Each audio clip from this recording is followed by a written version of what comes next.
You a field mice trying to take a viper. Ain't no competition in the ring of cipher. Cause I'm spitting venom and I'm swinging fire. Talking pickled peppers, make them pay the piper. Cause I might go left like a rude discussion and deflate your chest like a boob reduction. You be talking like you want a new concussion. Send a dude a custom attitude adjustment.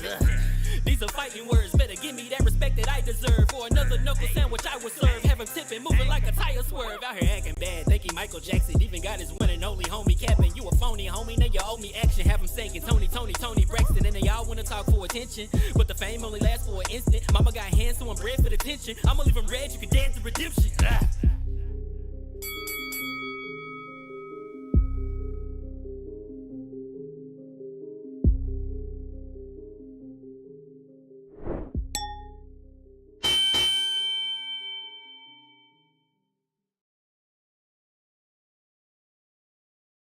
Ladies and gentlemen, good evening and welcome. Presents the featured event of the evening. As tonight, presented Boxing After Dark. Fight talk, can't hit a thing when the lights off. Can't talk heavy with a light jaw. Hold on. Fight talk, can't hit a thing when your lights off. Can't talk heavy with a light jaw. Might win, might lose, or might draw. Welcome to the combat talk. Haters in love with a comeback salt. If you really want it in the ring, I gon' send the contract off, knock his contacts out. You a field mice trying to take a viper. Ain't no competition in the ring of cipher. Cause I'm spitting venom and I'm swinging fire. Talking pickled peppers, make them pay the piper. Cause I might go left like a rude discussion and deflate your chest like a boob reduction. You be talking like you want a new concussion. Send a dude a custom attitude adjustment. These are fighting words. Better give me that respect that I deserve. For another knuckle sandwich I would serve. Have him tipping, moving like a tire swerve. Out here acting bad, thinking Michael Jackson. Even got his one and only homie capping. You a phony homie, now you owe me action. Have him singing Tony Braxton. And they all wanna talk for attention. But the fame only lasts for an instant. Mama got hands so I'm bred for the tension. I'ma leave him red, you can dance to redemption.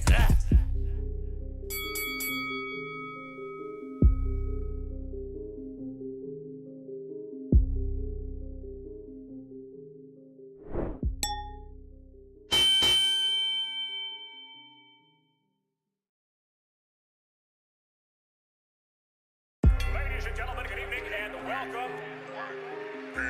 Presents the featured event of the evening.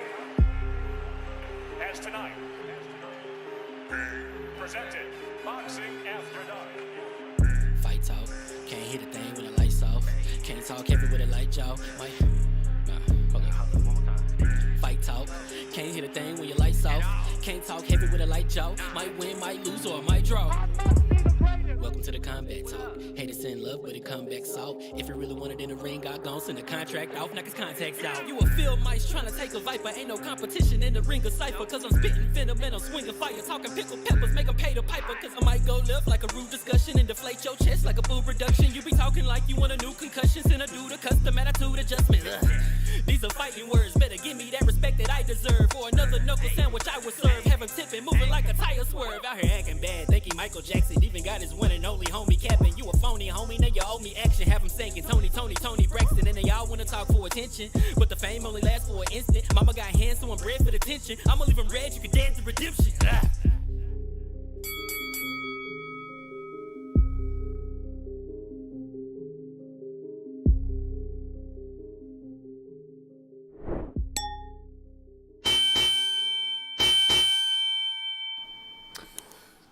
Those are some of my favorite knockouts. Welcome to another Combat Talk with the professional fan, the King. What's going on, people? So a lot of people have been asking me to do these entertainment fights, right? So I'm definitely was going to do this entertainment fight because I want to see Jake Paul get knocked out. So I'm looking for Anderson Silva to step up and do his thing. But as we step into the room, let's wipe our feet. Let's hit that like. Let's hit that subscribe. And let's share that out. What you sipping on? What you sipping on? Today, a little weird concoction. I wanted some apple juice. And I definitely wanted a little bit of energy drink. A little bit of pep me up. So a little bit of energy drink. A little bit of Red Bull. Tito's and some apple juice. Tastes good. Tastes okay. I said, if I mess up the drink for the night, that's the drink for the evening. So but I'm definitely pepped up. Right now, we have Hall versus Bell. And this is the worst that I've seen, like, Uriah Hall's body look. But he's giving Le'Veon Bell all types of hell. And shout out to Le'Veon Bell for even putting on some gloves. Let's see what we got going on here. Let's go on Dragonheart Yobi. That's my dude. Yes, yes, yes. IMAX was good. Screenshot J. What's going on, baby? Isaac was good. What's going on? Casual Nerd. Oh, my boy, Casual. First of all, Casual Nerd Problems, that is my dude.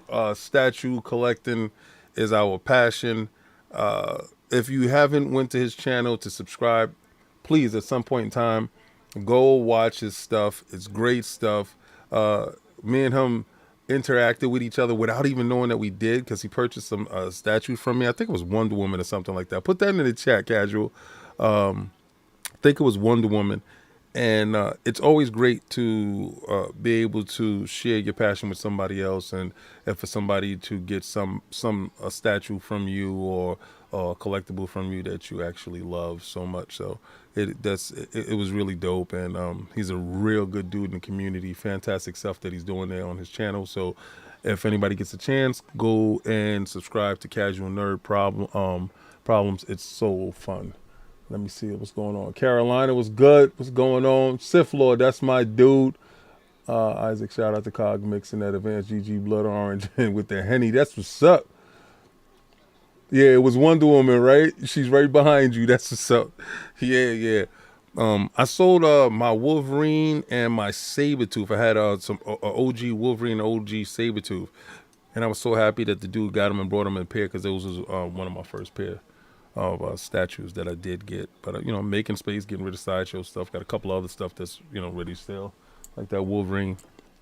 But other than that, right now we are in round 4 of the Hug Fest with Le'Veon Bell and Uriah Hall. I thought Uriah Hall would go out and knock this dude out, but again, this is entertainment stuff, so we have to take that with a grain of salt. Hopefully the main event shines, and we get to see Jake, because Jake goes out there, he swings those hands, and we get to see Anderson Silva, do his thing. But right now is I don't like to call the undercards, be honest with you. I was very interested in this undercard. I didn't know if I was going to go back and forth to the Lomachenko fight, because remember, Lomachenko fights tonight, and I did want to see what he was going to do against that young bull. But hopefully. My wife texts me, they need to hit that like button. We got 31 in here. We got 19 likes. Let's get those likes up. Let's share that out. Let's get that to everybody. And then we're gonna start getting our conversation going on who we think gonna win tonight, or who we want to win tonight.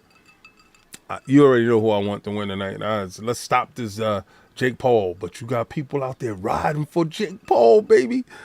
Yee, this is crazy, but this right here is horrible entertainment with Uriah and Le'Veon Bell. Le'Veon Bell is dipping at the waist, hugging on Uriah Hall. He looks tired, looks out of shape. I believe we had him on the Jets for a period of time. Thank God he's off our team right now, so we can try to win. Let me see what we got going on right there. Assalamu alaikum, my brother. What's going on? Hard to find. That's my brother. Peace be with you, brother. No thought on you would have alaikum salam, my brother. No thought of you would have went with the Lomachenko Ortiz fight. Let me tell you something. You guys asked me to do this, right? Entertainment fights, and I don't really cover them because they're just pure entertainment for me. Oh, there go Chris Cyborg. She doesn't even look like herself anymore. Oh my God, that's kind of weird. So today's fight is dedicated to you guys, like the entertainment aspect of it. To see Anderson Silva and Jake Paul get into the ring, and my respect for Anderson Silva wanted me to do this. I really wanted to do this, man. So who else we got in here? Verge Brizzle, what's good, baby? Sinister, they're paying for them wins. I hope Paul gets folded. Oh, Dragonheart, you want my origin story about boxing? Um, uh, I gotta respect the the great Puerto Rican sensation,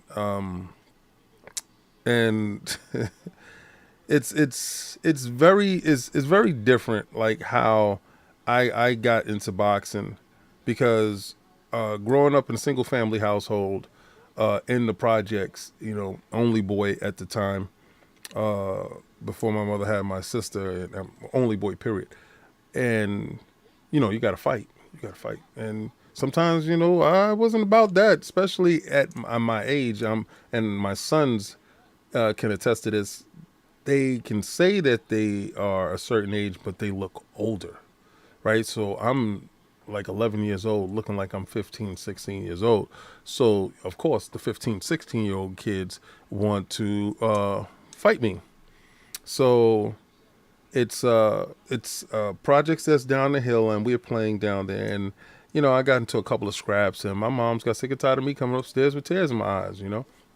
So, all right, there's a project it's called Maria Lopez down the hill from where I live, and I'm down there and I'm playing around, and I see a car pull in. The car pulls in, and it's a red Ferrari. I've never seen no Ferrari in my life. I'm broke as a joke, right? We have we eating spam, and Hector Camacho comes out, and I didn't know that was Hector Camacho at the time. I didn't know who he was, and he goes, hey little man, watch my car for me, and he stands in front of I stand in front of his car, and I have my arm folded. Don't nobody touch his car. Type of thing. And he came out, and I think he gave me like $50 and told me if I meet him at the boxing gym up the hill, he'll give me another $50. Well, actually, Trinidad is my cousin, the casual nerd. That's a totally another thing. I found out that he was family because my grandmother's Puerto Rican. Her maiden name is Figueroa. His family name is Figueroa, and it's a whole big thing. But anyway, he drives up the hill, and I take off running behind him, and get up there. I get down to the gym. The gym is Fort Apache on 3rd Avenue in the Bronx. It's no longer there, but and that's where I fought out of. And I get down there, and when I get there, he's there, and he goes, "Oh, you made it, little man." And I think he gave me another $50 or $20. I don't remember really. I think it was $50. And so I guess I had $100, and I used that money to pay for my boxing. And when I'm talking about seeing poetry in motion, Hector Camacho was this. See, we see deities. We read about deities. We read about Hercules and all this stuff. And I'm pretty sure that people saw these guys with these feats. They were doing these immense feats in the world, and was like, oh my God, these people got to be gods. Well, I'm talking about, I seen him hitting the speed bag. He was already in his clothing when I got there, his shorts and stuff. I saw him jumping rope. I saw him hitting the speed bag. I don't think he did any heavy bag that day. And he was getting warmed up because he was going to spar.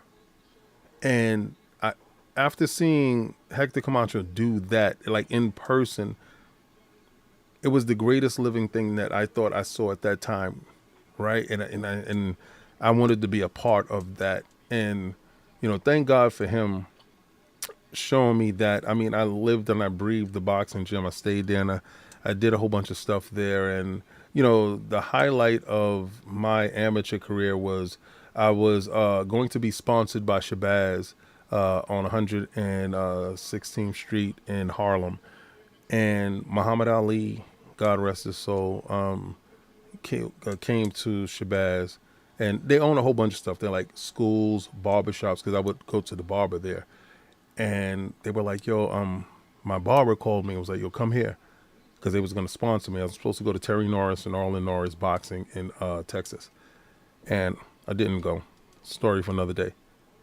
And I go in there, and when I go in there, like, they have the FOI out in the front, and they like, let people in, and they like, let them in. And I'm coming inside, and They go, that's the kid I was telling you about. To Muhammad Ali. Me. That's the kid they telling Muhammad Ali. I'm like, what? And it's like, you ever seen, like, somebody has an aura, like a glow? I don't know. Maybe I'm bugging, but he looked like he had an aura. He had a glow. To me, Muhammad Ali looked like. And I'm just like, my single greatest moment. I know a lot of dudes, friends with Iran Barkley, friends with Mitch Green, friends with Superman Aaron Davis. Me and Aaron Davis is really cool. Shout out to Pernell Whitaker. Rest in peace. Good friends with him. But to see Muhammad Ali in the flesh it's absolutely, he had a glow around him. If you can see somebody's aura, he had a glow around him. So I've been very privileged to be around, know a lot of people, and exchange conversations with boxers and in the boxing community. So yeah, there you go, Dragonheart. That's my joint right there. Let me see. Potted meat with Ritz crackers. There we go. See, Sinister, me and Sinister grew up together, so Sinister knows how broke we were. You know, we were broke. We were really broke, but we made it happen, and we here, Sinister. We here. Prime Hector was so fresh and explosive. Yes. Yep. Felt like that way when I saw my jiu-jitsu for the first time. That's right. What's going on, Seeker? Great. Xbox International. Kang, what's going on? I'm chilling. Yo, you got to see it all live in person. Yeah. I got to see him in person before he passed.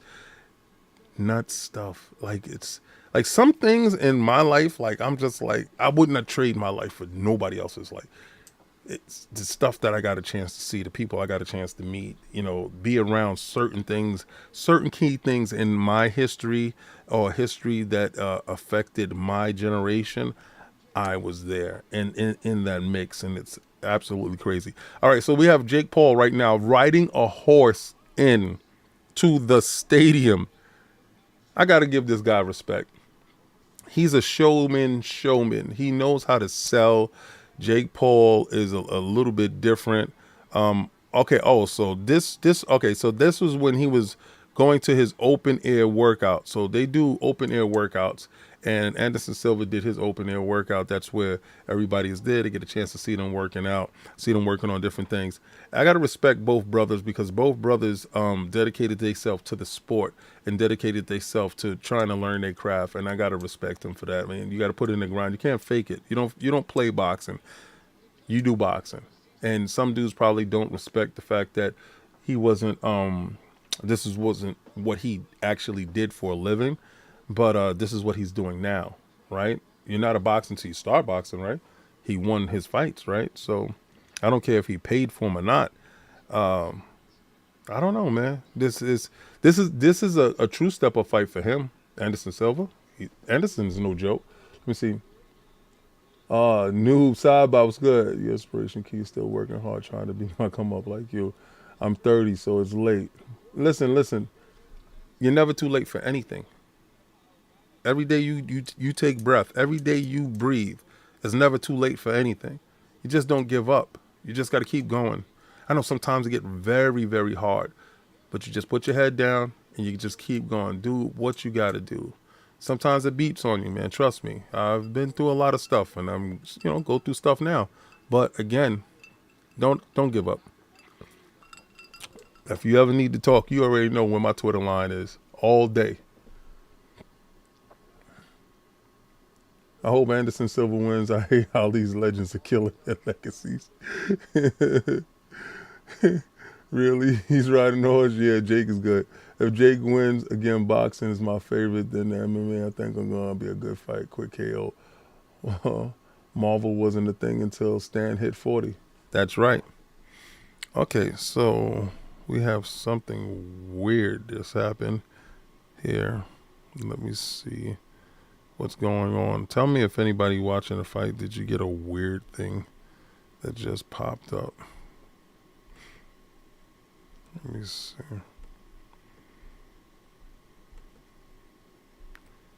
Trying to reset my videos. I hate Showtime streaming. I really do. Okay. Let me see.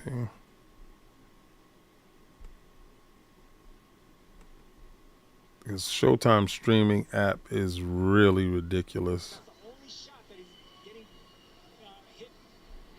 All right.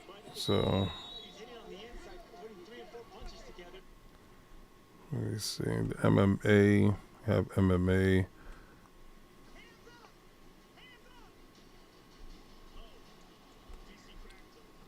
Anybody tell me if you're watching it and your stream just stuttered? Because my stream just stuttered. I'm trying to log out and log back in to it. Silva got an L for the season wrong. Marvel wasn't a thing. That's right. I don't think there will be a KO, but I'm pulling for Silva. Yeah. Yeah. Let me see. Because right now we have top rank. Okay, so my Fox card top rank is working. Let's see. This is goofy stuff right here. Hate goofy stuff. There we go. Okay.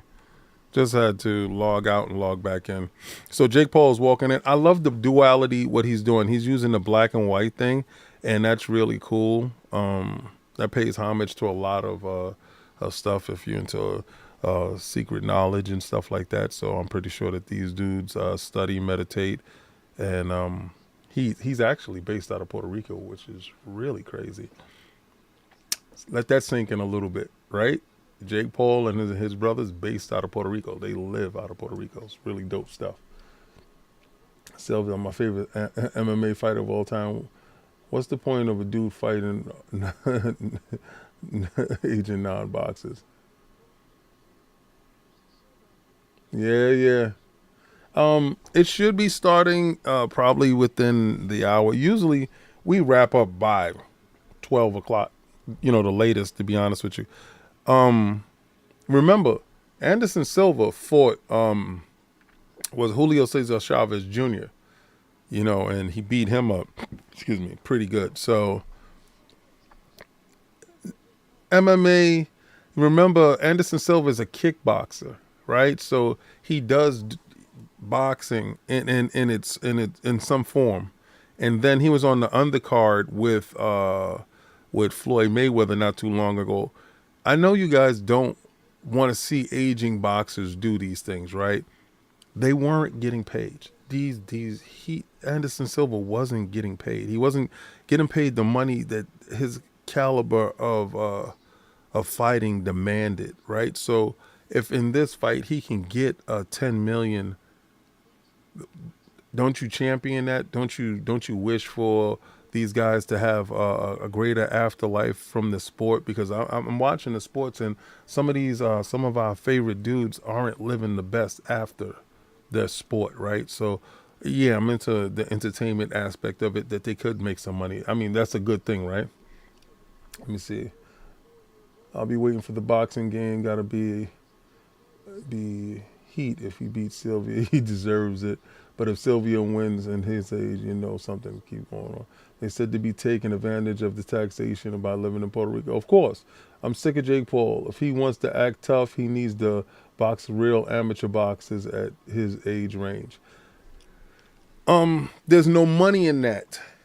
There's no money in fighting a nobody. That's why when he was going to fight Hasim Rahman Jr., the money wasn't there. So you get an Anderson Silva, and that money is there. So you have Anderson Silva's crowd that he built up to get to this stage, and you bring in your fan base, you bring in the younger crowd. So all us older dudes want to see Anderson Silva beat the brakes off him.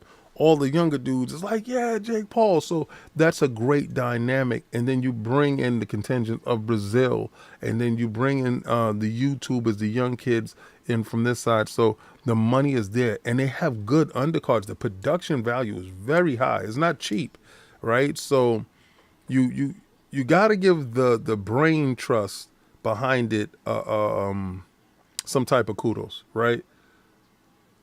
if he would have fought Hasim Rahman Jr. and lose to Hasim Rahman Jr., just think about this. He loses to Hasim Rahman Jr. There's no money there. You just lost. And then you don't get the payday. I'm pretty sure the payday here is a lot more. The same thing with Anderson Silva. So, yeah, Anderson Silva gets a check. Jake Paul gets a bigger check. People get entertainment.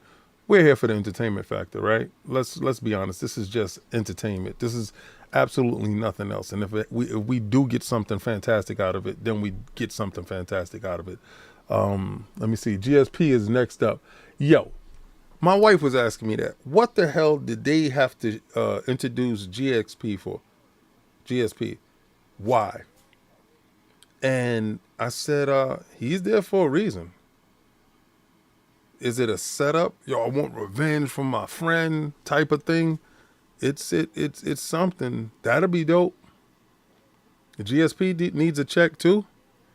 Yo, and I like the classy outfits that they have the ring card girls walk around with. They're revealing but not too flamboyant with it. It looks more like volleyball clothes. Very cool stuff. Very classy stuff. I think the whole card is put together really well. Whoever does the production behind the scenes with Showtime is definitely doing the best, I believe. And I think it's really good. So we have 61 watching. Let's get that, and 33 likes. Let's get that like, subscribe, share, push that out. King David, the professional fan. I'm going to give you what I see, and I'm going to talk about what I know. Let's see. Carolina, what's going on? So he wants to skip the grind to become a big name boxer. He did that already. Yeah, GSP, yeah, GPS, he said GPS. GSP can't box. He's a wrestler. Still a UFC contract until this week. Yeah. First visit is a super pimp collection you have. Thank you, Gary. Thank you. Respect all day. I love my statues all day. I really do. So much. I switched most of my collection over from Sideshow to XM Studio statues. So the majority of it, I'm trying to get rid of the rest of the Sideshow that I do have, but there's some Sideshows that won't go, like my Doom on Throne and a couple of others. But I'm trying to switch over from there to just, straight XM Studio. Really love XM Studio stuff. So we still have the lower weight classes fighting right now. Now, if the main event didn't start and Lomachenko's main event is going to start, I will switch over to go to Lomachenko's main event real quick, do the main event over there like we did with Devin Haney last week, and then Deontay Wilder. We can do that. We can give both headlining cards tonight, because tonight is a very rare night where you have boxing on two pay-per-view boxings. Well, Lomachenko's really not pay-per-view. That's just on Fox or ESPN. And you have Showtime's pay-per-view, which is this, and you have MMA on as well. So, and DAZN has a card this evening. So you have a total package of big-time boxing and combat sports, going on. So we will, if we have two more cards, because I believe we have two more fights ahead right now, because we have Santiago versus Nieves right now fighting, and it's a bantamweight bout of 10 rounds. Really, I don't really like bantamweights. Very quick, very soft lighting and stuff. But maybe you get something special out of it. But I don't call the smaller fights. I call the large fight. The large fight, I give you play-by-play of what's going on and what's happening on the scene. First visit, let me see. Yeah, my lawyer will still be contacting you about collecting my statues. King, that's what's up. What's the status of the KOs? How's it coming along? Oh, yeah. Well, Combat Talk with the King and KOS is about to go up. We already finished that. Waiting for the overlay from my boy. When that overlay comes through, then boom, statue show back up. Statue show back going on. And like I said, I have a ton of statues that I haven't even talked about, like that Doctor Strange. I wanted to do the Doctor Strange when the Doctor Strange movie was on. But, it is what it is. Let's see what's going on right now over at Lomachenko versus the Young Bull. And see if we got something going on over there before the Jake Paul main event. All right, so we got Lomachenko. All right, so Devin Haney is talking right now, and he just handled his business.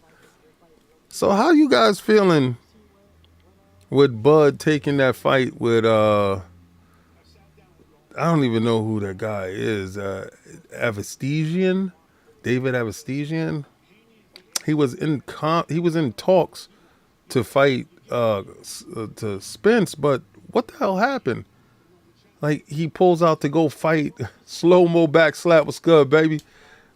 He pulls out to go fight David Avestesian and doesn't fight Spence. Like, that's a duck move, baby.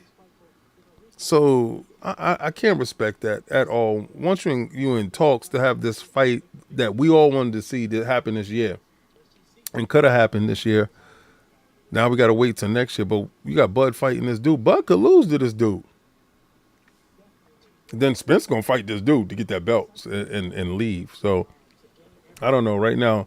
But Devin Haney's right now is talking. So hopefully we get to see Devin Haney versus Lomachenko. Let me see what we got going on. What's going on, TT Dope? I threw Lomachenko in the bushes the day he gave up the belts to Haney like a victim. My gut said he ducked. Yeah, for sure he did. I was reading the Miles Morales comic a few weeks ago, and Dr. Doom appeared in it, and he got bodied by Miles. I'm very conflicted by that. You know damn well Doom would slap Miles in half. It's all left up to the writers, right? Whoever's writing the book can dictate what happens. Technically, he's not even supposed to be in Dr. Doom's league. Miles Morales is a cool character. Spider-Man doesn't beat Doom. Dr. Doom is a different type of beast, a different type of animal. How many people saw Black Adam? How you like that Black Adam? I just finished doing a Lord's Minute and talking about Black Adam. Spoiler free. Little known fact, Attic is coming to New York next week, and we're going to go see Black Adam again. And we're going to probably do a round table with a lot of people talking about Black Adam. And, hopefully we get a lot of people that probably either didn't like it or had conflicting thoughts on it. And we're going to talk about Black Adam in its entirety and what Black Adam means to the DCEU. Where does he stand in the hierarchy of things? And then after that, we have Black Panther, where I got a character that I've waited damn near my whole life to see on the screen. I mean, I had Submariner that was on TV with the web fingers and the web toes, if anybody remember that. But I get to have Namor. And he can't be the Prince of Atlantis because they had to change stuff around, copyright stuff. But I have Namor on the screen. And that comes from the storylines Kings versus Kings with Black Panther versus Namor. And I don't know how they work this out. I don't know how this actually works, but it looks incredible to see it on screen, to see him with the wings on his ankles, moving from side to side as he attacks.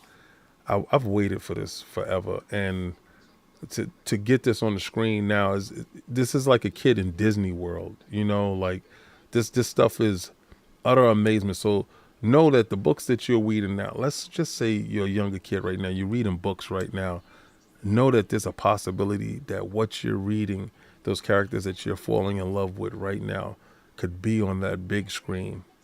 I saw Dr. Fate inside Black Adam. I never thought I'd see Black Adam on the screen. But then to see Dr. Fate there, you can ask my wife, I was fanboying the whole movie. The whole movie was a giant, incredible dream for me. Let me see. King, what's your favorite fight of all time that you've seen and you still remember? That I've seen in person or that I've seen? My favorite fight of all time has to be Evander Holyfield versus Mike Tyson, right? And the reason why is because I'm a huge Evander Holyfield fan, and everybody wrote off Evander Holyfield going into that fight, and I knew that Holyfield can beat him. I knew it. I knew it in my bones, and I made bets to that extent, and I didn't care, and to see it happen, how I said it would happen, and how he did it, and to knock him out was like glory. But before then, before that fight, I don't that one stands out the most to me. I mean, you can say Tito versus Oscar. I wish there was a little bit more excitement, and it did what it did. But that ultimate culmination was probably Holyfield versus Mike Tyson for me. Holyfield versus Mike Tyson. Let me see. Was Doom sleep when Miles attacked him? Going to see Black Adam on Tuesday. That's right, Marshall Rules give 6.5. Nah, he saw he was wide awake. Miles Morales beat him with a venom punch. I was reading it. Oh, hell no. I've seen Miles use that punch to slump Blackheart. It's incredibly powerful, but I can't see Doom losing. That's crazy. Yeah, me neither. Me neither. But again, it depends on who's writing the book, right? So if if you get the proper writer, they can make anything happen. So think about it this way. Dr. Doom was so conniving that he stole the power cosmic from Silver Surfer. Technically, he's not supposed to beat Silver Surfer, right? But whoever's writing the book at that time can actually write in anything that they want to write, and that stuff would happen. But back to boxing, guys. Back to combat sports. What fights are y'all looking forward to going forward? I mean, I would love to really see Devin Haney versus Lomachenko. I definitely want to see that fight happen. And I think that's a high possibility that we can get that happening because Lomachenko should win tonight, barring any weird things that's going on. And Devin Haney already cleared his hurdle. So, and his hurdle was the George Kambosos rematch. All right, let me shoot back over here to Jake Paul undercard. See if where they're at. All right, the little guys is still fighting there in round 3.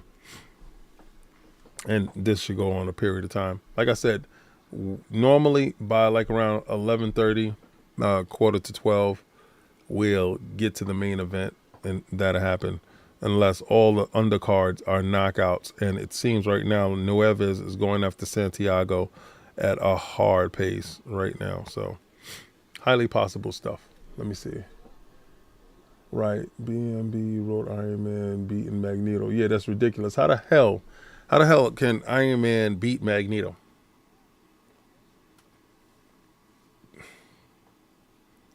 That should never happen. I don't even see the scenario where that can happen, unless Iron Man gets a whole rubber suit and his whole idea is based off of iron. So like, come on, man, Iron Man versus makes no sense. My favorite fight was Julio Cesar Chavez versus Melody. You know what? Let me tell you something about that fight. I was sitting there with my cousin, God rest his soul, and I'm watching that fight. And the whole time I'm going for Meldrick Taylor, right? The whole time I'm going for Meldrick Taylor. No shame. But I'm watching and I'm like, yo, this Chavez dude is chopping this dude. And every so often, Chavez will chop him to the body. What? Pace him. 1-2 to the head. Left hook to the body. Whack. And he just kept doing it.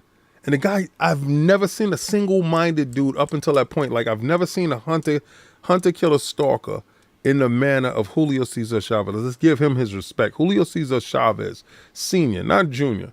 Julio Cesar Chavez Sr.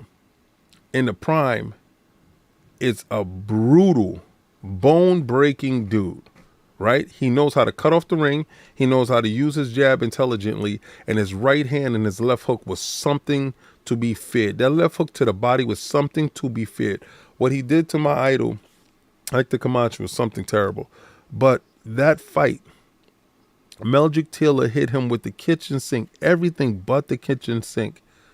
If Meldrick Taylor holds on and wins that fight, I don't think he has the downward spiral that he has in his life. That fight single-handedly affected both people in two different manners. You had Meldrick Taylor go on a downward spiral, and you had Julio Cesar Chavez ascension from that moment on. That's when he became, when he was pulled from under Mike Tyson's undercards. If you ever know, Don King would always have Julio under Mike Tyson's undercards and would use him as that vehicle. Mike Tyson, Julio Cesar Chavez. And then Julio started headlining his own cards right after that. Two complete things happen to two people in that fight, two diversion paths. If Meldrick Taylor wins, does Julio take a spiral and Meldrick Taylor take the ascent? Two different things happen. Crazy fight. One of the best fights in the history of boxing. Fantastic stuff. Good that you brought that up. Damn, you're a hell of a fan. Said Lomachenko needs to rematch Salido and Teofimo. Didn't he rematch Salido? I think he rematched Salido. No, he didn't fight Teofimo. It would be awesome for a young king to do interviews with boxers like Tyson. Oh, for you, King, to do it. Hell yeah, I would love that. It was Avengers versus X-Men 1. Pure nonsense. That's what's up. What up? What up, Grim Bones, my dude? Tank Garcia. Before you lock back into boxing, what Marvel character do you want to see materialize on the big screen or series? I would have said before all this stuff, they have done all of my characters, basically, to be honest with you. They have done Black Bolt. I got Black Bolt right there, right? They've done Iron Fist. I've got Iron Fist right there. They've done Ant-Man. Got Ant-Man. They've done Winter Soldier. They've done the one that I've thought they would never do, which is Moon Knight. They've done Hawkeye. They've done Red Skull. They've done Doctor Strange. They've done these characters. They've done Cable. They've done Kingpin. They've done Weapon X Wolverine. The only one that didn't get there yet in the manner that I want him to get there is probably Doctor Doom. But Namor's the last character for me. They've brung characters through. Like we've just saw Scar, Son of Hulk, being introduced in She-Hulk's series. That character is coming. So, we see these things happening little by little, and they just show, given enough time, given enough space, this stuff can happen. I would have loved to see that. We're going to see Adam Warlock, right? Man, I really can't say. We've seen the Infinity Gauntlet. There's things that we are going to see. Like we're going to see. I saw a Stormbreaker. So Beta Ray Bill is probably somewhere down the road, right? I don't know. It's probably just Namor, to be honest with you. That's the last dude. Let me see. Hold on. Y'all guys is moving fast today, boy. Let me see. All right. Tank Garcia, yes, definitely. Want to see that. Chavez said in an interview that fight was the hardest fight. He said he was an inch from dying. I believe you. Because watching that fight, that guy gave everything he had. Both of them gave everything, and I think that a loss in that fight would really hurt both. Would have really hurt both. And would have had a negative effect on both, and it did. It had a negative effect on Meldrick Taylor. I'm just so sorry that it had such a negative effect on him. And then when he had the rematch, it just wasn't meant to be. I want to see Blue Marvel. Yeah, Blue Marvel I heard about that. It's probably coming soon. I want to see Cable's series, man. Static Shock, I'm not really a fan too much. Who's fighting right now? We have the bantamweights fighting. Those are actually real boxes. See, they do it smart, and they actually put in real boxing with this entertainment stuff. So this is the bantamweights. They're scheduled for I think it's Santiago versus Nieves for 10 rounds in the bantamweight division. And they're at round 5 right now. Again, I don't call the undercards unless it's a power pack undercard fight that I do want to talk about. And again, bantamweights, to be honest with you, they move at lightning speed. It's like having lightning in a bottle and those two dudes fighting with no knockouts. It's just like Rock'em Sock'em Robots. Can't wait to see Doctor Doom. That's right. Slow mo back, Blue Marvel. Can't wait. X-Men need a reboot. X-Men is coming. X-Men is coming. All right, so Tank versus Garcia. Those talks is ongoing. And I know we talked before when Tank fought.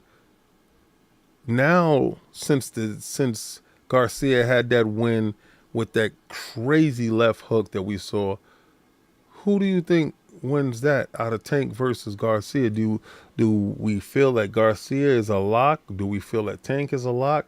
Do we feel that Tank's experience puts him over the edge? Or do we feel that, Garcia's height, speed, and distance gives him the edge? Or, because isn't Garcia, I think, a little bit younger than Tank? Or do we feel that Tank's experience and grittiness and ability to box on the inside gives him the edge? Who has the edge in that fight? I tend to lean towards Tank in that fight. Right now, Nuevez is a savage, right? He is boxing Santiago something terrible. Santiago is moving from side to side, and they're up against the rope. But this is pretty. It's pretty entertaining fight. I'm not gonna lie, but not what we came to see. We came to see Anderson Silva get that victory. Nah. We came to see Jake Paul versus Anderson Silva. If it's a victory to be had, then it's a victory to be made, right? Maybe that happens, maybe not.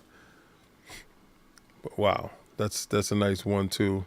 This guy is throwing serious leather in there. Ooh, sharp right hand. And he steps in with a left hook, right hand. Santiago boxes off the back foot, throws a jab, moves from side to side, and shoots a right hand over the top. Pretty decent stuff. This is stuff that I like to see. I like to see high-level boxing, and they put 2 high-level boxers in there. And you can tell by the foot movement, shoulder placement, hand placement, not too much bouncing, the way you dip inside, the way you hunt, the way you move. Even if you're being stalked, the way that you step away from a shot and put your arms up and parry, because you can parry with your shoulders and your arms and your hands from side to side and push back and then push forward. So those little movements, those little subtle things allow me to know what level that they're fighting at, right? Where they're fighting at. So how not to get tired, how if you're tired in the ring, how to take a rest without somebody knowing that you're taking a rest. You got Luke right there, his brother Luke, sitting there with somebody else. And I think they built something really good. You have Andre Berto in the crowd. I would love to see Jake versus Andre Berto. That's what I would like to see. If you guys want to see him fight somebody that can actually fight back, and that's a good fighter, that's what I want to see. Because, a lot of people think Andre Berto can't fight. Andre Berto is a serious fighter. And you have a lot of YouTubers there, that some guys that I don't know that are there. Some MMA guys that are there. Huge YouTube contingent. They can pack out a crowd that is crazy. There go Nick. Nick looked like he just fought. That eye looked crazy. Chris Cyborg, I don't know what she did to her nose. She did something crazy. She looks like a totally different person. King, would love to see you do a future video, your favorite future Marvel comics. Would Paul ever fight a real professional boxer? Is Jack gonna get his head tore off? Jake, checking in to make sure everything is working. Yeah, what up, Addict? Yeah, everything working, baby.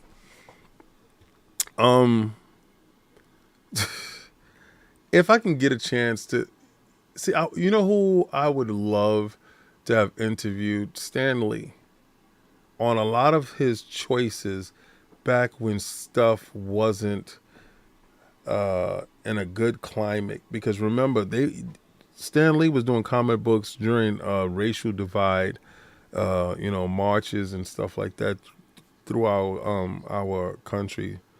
And Stanley always seemed to me as a guy that saw no color.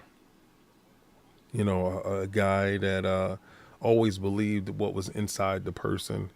I have a statue there that's signed by Stanley. That's kind of crazy, right? It was a surprise from a friend of mine that I got the statue from, and it was signed by Stanley at the bottom.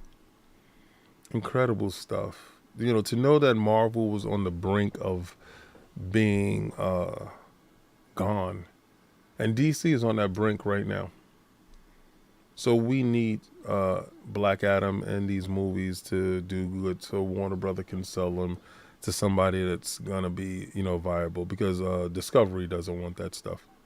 So we want them to do good. We want that stuff. Like we want Spence versus Bud.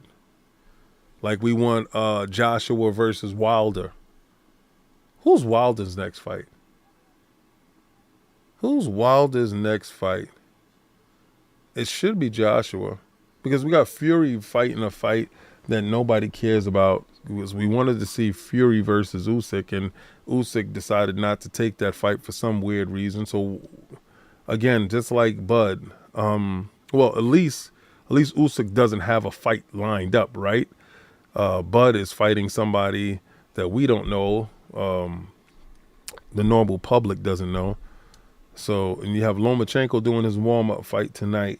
So hopefully he's successful there, and the next fight that he has is with Devin Haney, and we can get a chance to have that answered. And then the next person, and then the winner out of that can fight Shakur Stevenson going forward. And then we could just have that round robin of those kings getting that mix in, right? And then we have Tank versus Garcia. How does that shake out? Because I really don't want to see Tank fight nobody else, and I really don't want to see Garcia fight anybody else. I want those two to fight. And I really want Wilder and Joshua to get it together. They should have did it together when they both had O's, when they both didn't have any losses on their records, and they should have just had that fight. And I blame the promoters, because I don't ever think it's the fighters. I always think it's the promoters protecting their assets. So now we're going to get this fight where they're tainted and there's a little bit less from each guy. I know you're going to say Wilder still looks like he hitting hard. I got reservations for that last fight. I think that was a homie, that's my friend type of fight, to be honest with you. But I want to see these fights. I do want to see Joshua versus Wilder. I do want to have the answers to that questions. I do want to see Garcia versus Tank. I do want to see Teofimo fight anybody, and not George Kambosos Jr. again. No. I want Teofimo with his big mouth to fight anybody. I want Canelo to fight one of the Charlos, preferably Jamal, not Jamel, Jamal. Then we can have who you say, Jose Benavidez Jr. Versus what's this guy that just won not too long ago? Cool Hands. Jesus, his name eludes me right now, but have him fight him. There's fights to be made, and these guys aren't making these fights. Everybody's making these substandard fights. These fights need to happen, and I want to see them. I would definitely want to see them. Are you going back on the podcast? Yes, sir. I'll be back on the podcast tomorrow, sir. Wilder fighting Ruiz Jr. Yeah. I think that fight happens. And the only reason why I think that fight happens is because the WBC wants that fight to happen, right? And if the WBC wants that fight to happen, and it seems like Wilder is gearing to try to get that title by any means necessary, then that fight happens. So Ortiz Jr. versus Wilder, I think that's a very dangerous fight for Wilder. I think Andy and Wilder, that's pure dynamite. Because Andy has firecrackers in both hands, right? Andy I love how Andy rips shots. Very short, very compact, very. It's like if he parries something inside, he'll take a shot, but he'll shoot that shot inside and he'll turn it over so quickly.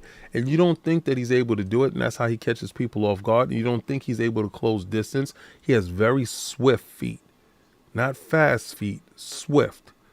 And he'll slide up in on you, throw that jab, and you're misjudging his distance, and then the right hand comes right behind it, crack, and he puts you down. You saw what he did to Joshua. You saw what he did to King Kong OTs. Andy Ruiz Jr. is a very, very good inside fighter, closing distance. And you got to say, on outside, Wilder is destructive on the outside, right? If Wilder can get distance on Ruiz and punch down on Ruiz, can Ruiz take that shot? Because what we're used to Andy Ruiz taking shots to give a shot, right? Can he take Deontay Wilder's shot?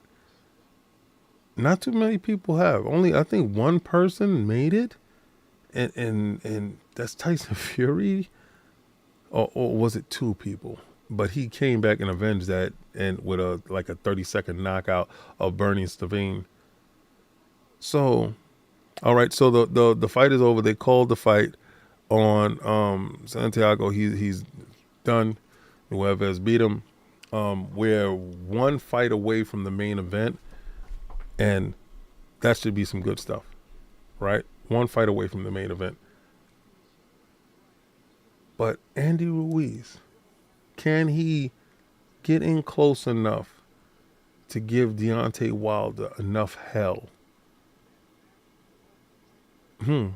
That would be something insane. He would have single-handedly disrupted the apple cart twice, because remember, he's the one that started the dominoes to fall. He's the one that messed up the Deontay Wilder Joshua thing, because he went in there and he beat Joshua. Good, cause the realm Miss King, no disrespect to the Lords. Wilder eats his spinach before his fights. Laugh out loud.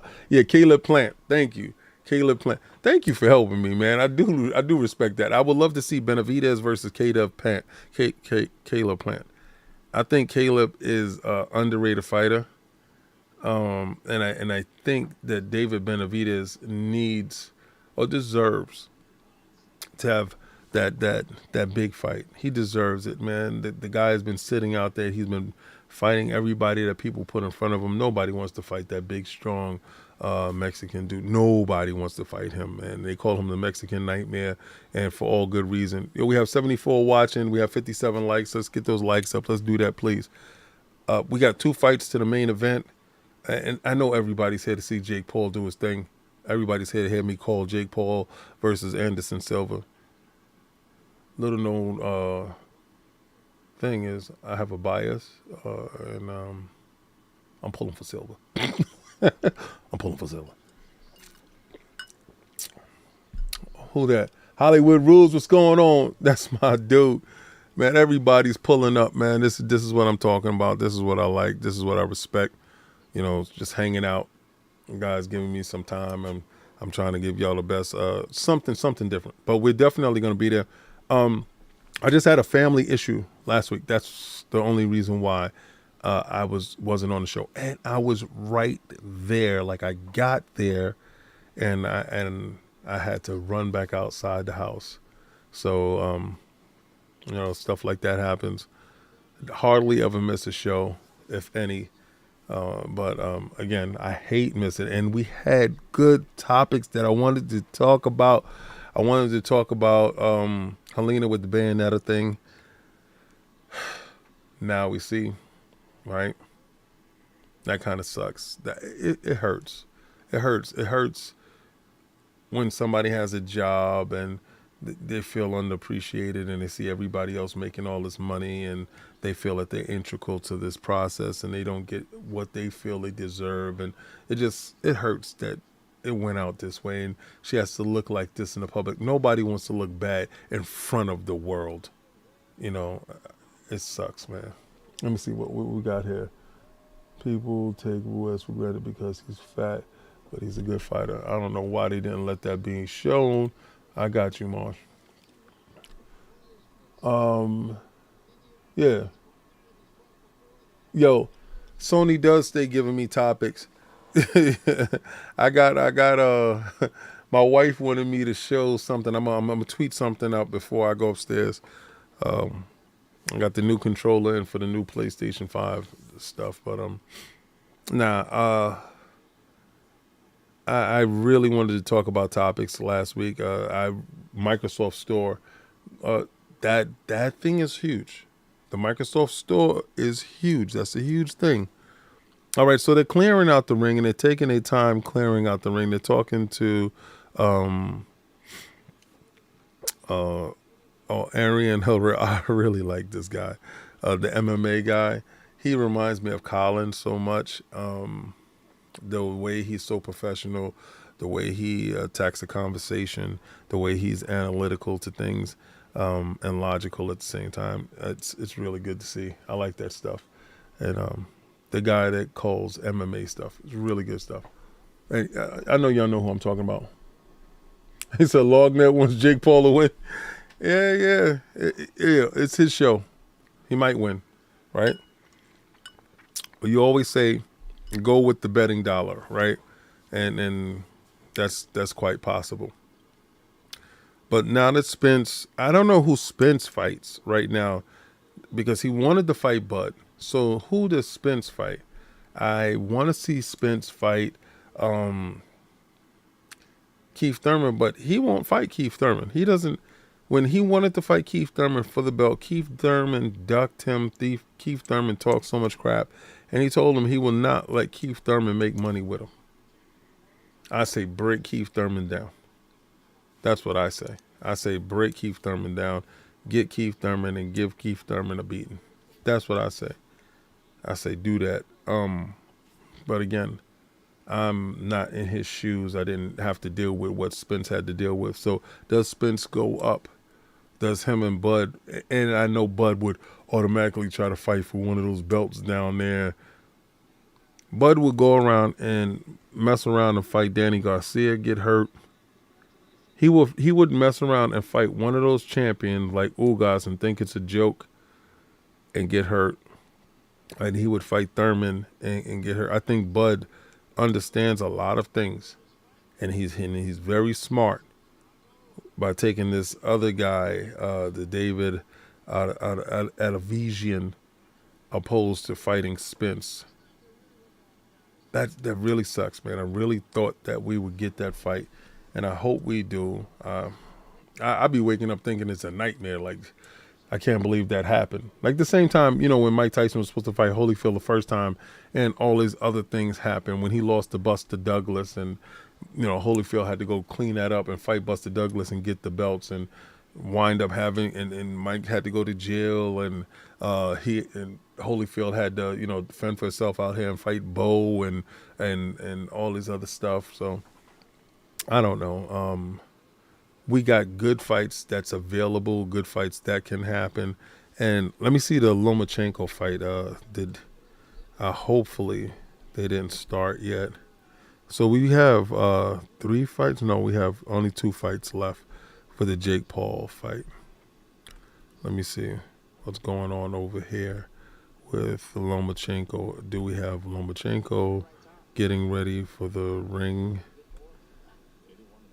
No, we have Ramirez versus Romero, and they're in the 7th round. I have to switch over to ESPN Plus. They look pretty decent. You have a southpaw versus an orthodox, so you have to look out for the head clashes. That's what the referee is looking for right now. Top Rank is not known for putting together good undercards. Let's keep it a buck. Their undercards really suck. For me, I think they try to push just the headliner. And to be honest with you, Lomachenko is not really fighting a real top name dude. So they give ESPN stuff to work with, kind of like DAZN stuff, So I don't think today we're going to get a chance to go between two main events because the undercards are so short. The rounds are so short on the Jake Paul fight.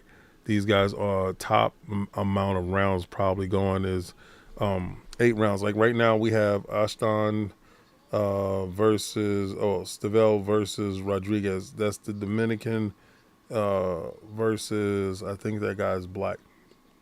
And that fight intrigues me. That undercard intrigues me.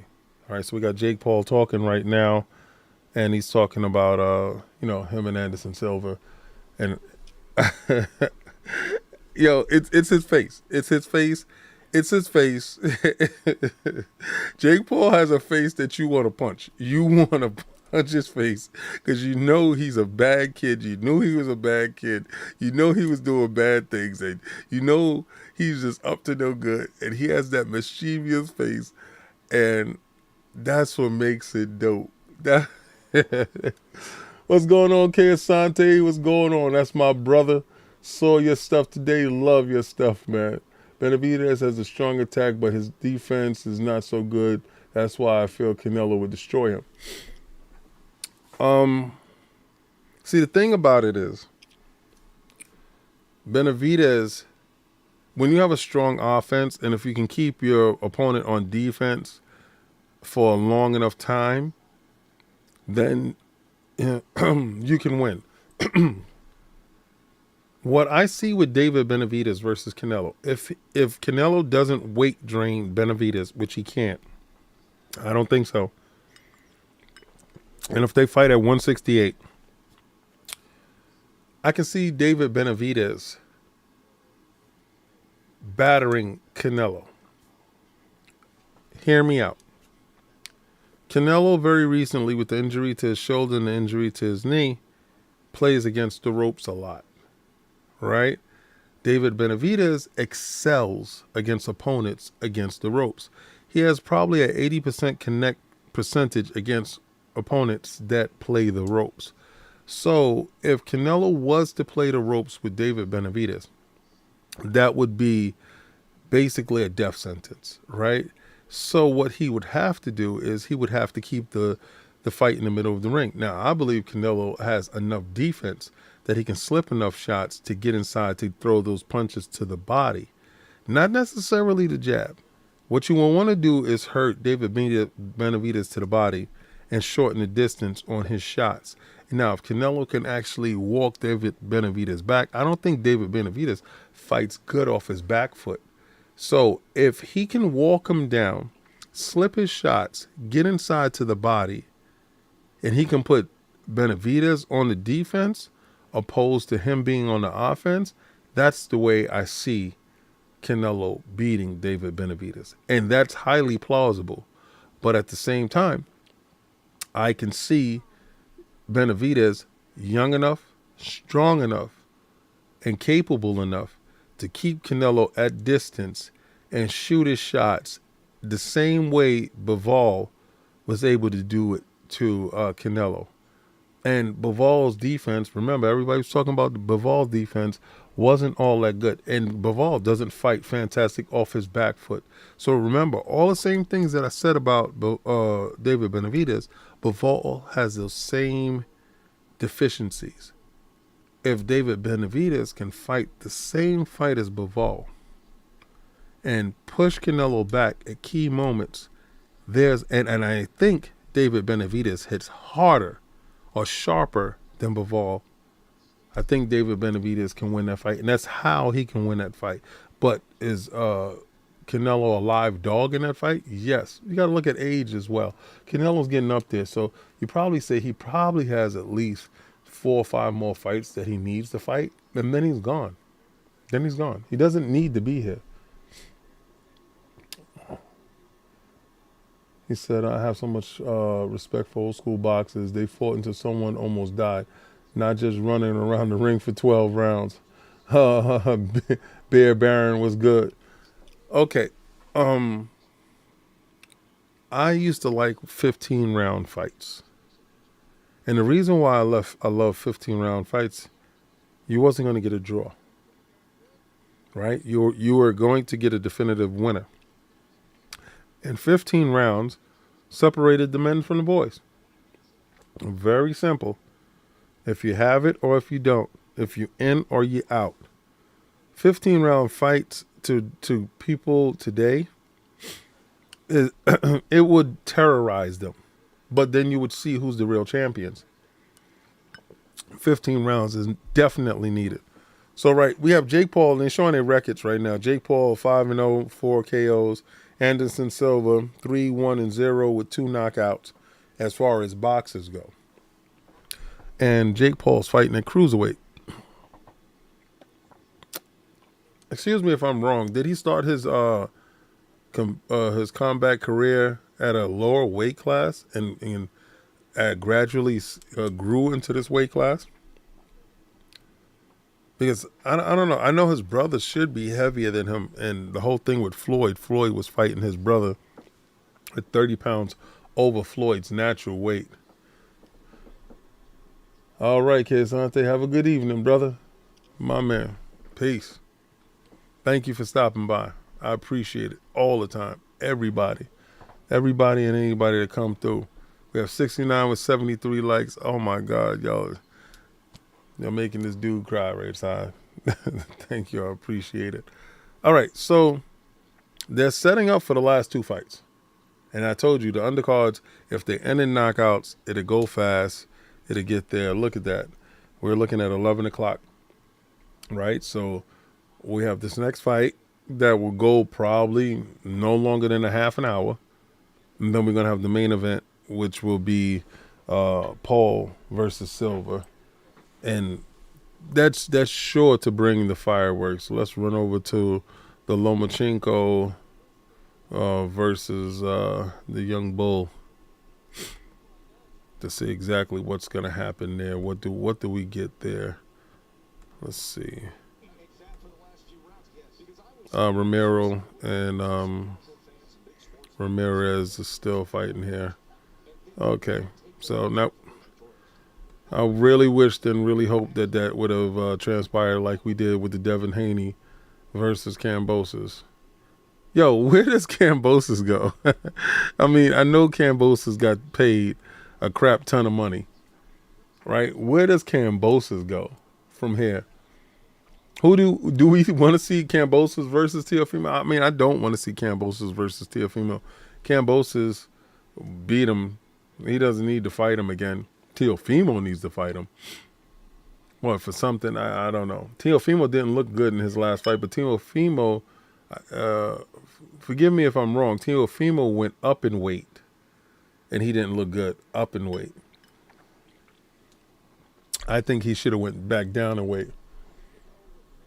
Oh, gaming for yo Forte, what's up, man? I need you in some Destiny. Let me know when you're on, so I can get my Destiny on, Forte. I need your help, Forte. Hey, Forte, I need your help, man. Oh, he said, "Oh, I'm not out. I'm here. I got the fight on my laptop screen. I use your color, bro. You charge me. That's what's up. That's what's up. That's what's up. Thank you. Yo, did y'all see? Okay, so I put out the other day. Did y'all see? I retweeted some. I think this tech guy, Cog, put me on to this dude. Did y'all see the Oculus Pro? Did y'all see the cameras on the inside that it could tell when your eyelids are closed, or when you puff up your cheeks, or when you smile? Did you? I'm so envious of Lord Cognito right now because, you know, shout out to my cousin working for Meta. Oh man, hey Forte with the $5 super chat. Hey King Boo Boo. Hey Forte. Yo, that's what's up. That's my guy. Respect. Hey, also, yo, that Cash App work. That's no joke. Fund me bank. That's for real though. That's a real thing. The call-in number is supposed to be up there. That's gonna happen. Because remember, we're doing different things. I want to do giveaways. Oh, yo. Did y'all go out and get any pillows? Please tell me that y'all went and got the Valari pillows. Please tell me that y'all went and got this wonderful pillow. Please tell me that y'all are in on this pillow. Please, on God, I'm telling you right now, we got something special that we're doing. This I use my pillow all the time, so please tell me that y'all went out and got it because we're gonna do some stuff and we're gonna do some giveaways and we're going to link that into it. That pillow's crazy. I'm and I know somebody out there. Stop the cap. Nah, it's no cap. That thing is for real. You'll see. You'll see. It's gonna take you by storm when the first person gets it and they post their pictures and they talk about it because I want to talk about it. I'm gonna have a conversation with people about it. It's a different thing. It's how you sit, how you prop yourself. You're gonna see. It's and the quality insane. We have this thing that we're doing next week, and you're gonna get a chance to see it because you're gonna get a chance to see us do some live stuff. Canelo's no ordinary boxer. That's right. Live Supremacy. What's up, my dude? There it is. It's pre-ordered. Thank you, brother. Thank you, Necromancer. I want to see Plant versus Benavidez because I think Plant can beat him and Canelo can KO Plant. All right. Well, Canelo beat Plant already. I don't think Plant can beat Benavidez. Y'all sleeping on Benavidez. It's not y'all. It's you. You sleeping on Benavidez. You don't know why they call him the Mexican monster. He's a nightmare, man. There's a reason why. Jamal hasn't fought him yet, and I think Jamal and Jamel are some of the best boxers we have in those two respective weight division. 154 and 160. I believe those are some of the two best boxer punchers. They remind me of Terry Norris without the chin problem. They remind me of what you want to see in a boxer puncher, somebody that can box a little bit around you, but always going for the kill, always lethal enough to throw that left hook, right hand, or throw a straight jab that can put you in your butt. Those type of fighters. You know, Spence doesn't box like that. Spence is a pressure boxer, right? These are boxer punchers. Two different things. Boxer punchers. They go in there boxing and they can punch. They can knock your head off. Spence is a pressure boxer, right? He can box you, but he's putting pressure on you. He'll break you down, Mike McCollum style. Breaking ribs, breaking bones, breaking orbital sockets, breaking shoulder joints, all types of crazy stuff. But the Charlo brothers will knock you out cold. Smooth. Separate you from your consciousness. And I don't see them fighting David Benavidez. And I think David Benavidez has enough respect in the boxing community to have people take caution and stay away from him, or have no other choice but to fight him. What is this guy coming? Oh, he's coming out with a Halloween costume. He's coming out with a what's those Minions? He has a Minions costume on. Not Jake Paul. That's the next fight. Okay, hold on. I have my hands hovering over the buy button, that Quest Pro, but wife gave me the eye. She reminded me of E323, yeah, and that Valari though, pre-ordered that on the deck. Thank you, brother. I need to see him fight bigger fights. This is true. I'm with you, but you can't get bigger fights if people are not fighting you, right? That's the thing, Marsha. It's like, you have the case of the chicken or the egg, right? Which gonna come first? Somebody's gonna step up to fight him and give him that chance and let him in the door, or he's gonna toil in iniquities by himself over there. He has to put himself in those positions to fight. Remember, you have Boo Boo Andrade. Andrade is available.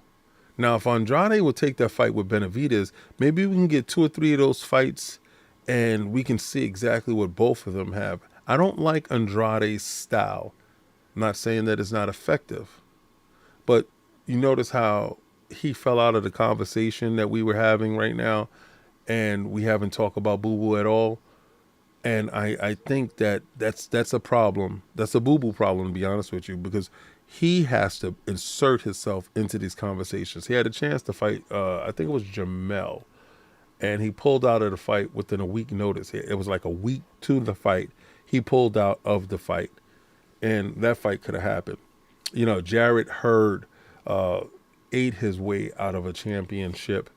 It's a lot of things that used to transpire when the PBC had tons of money and they were fighting, had fighters fighting all the time. And I think, COVID came and took away from that, took away from us getting a lot of those fights that we would have had then, right? So now we're going to have fringe fights. I think these fringe fights weigh heavy going forward. So we definitely need to see Caleb Plant versus Benavidez, but do we get Andrade first? Caleb Plant versus Andrade. You know, those three can mix it up, and we can see what happens from there. And hopefully they can pull Canelo off the tree, get a little Canelo, see what happens. Let me see.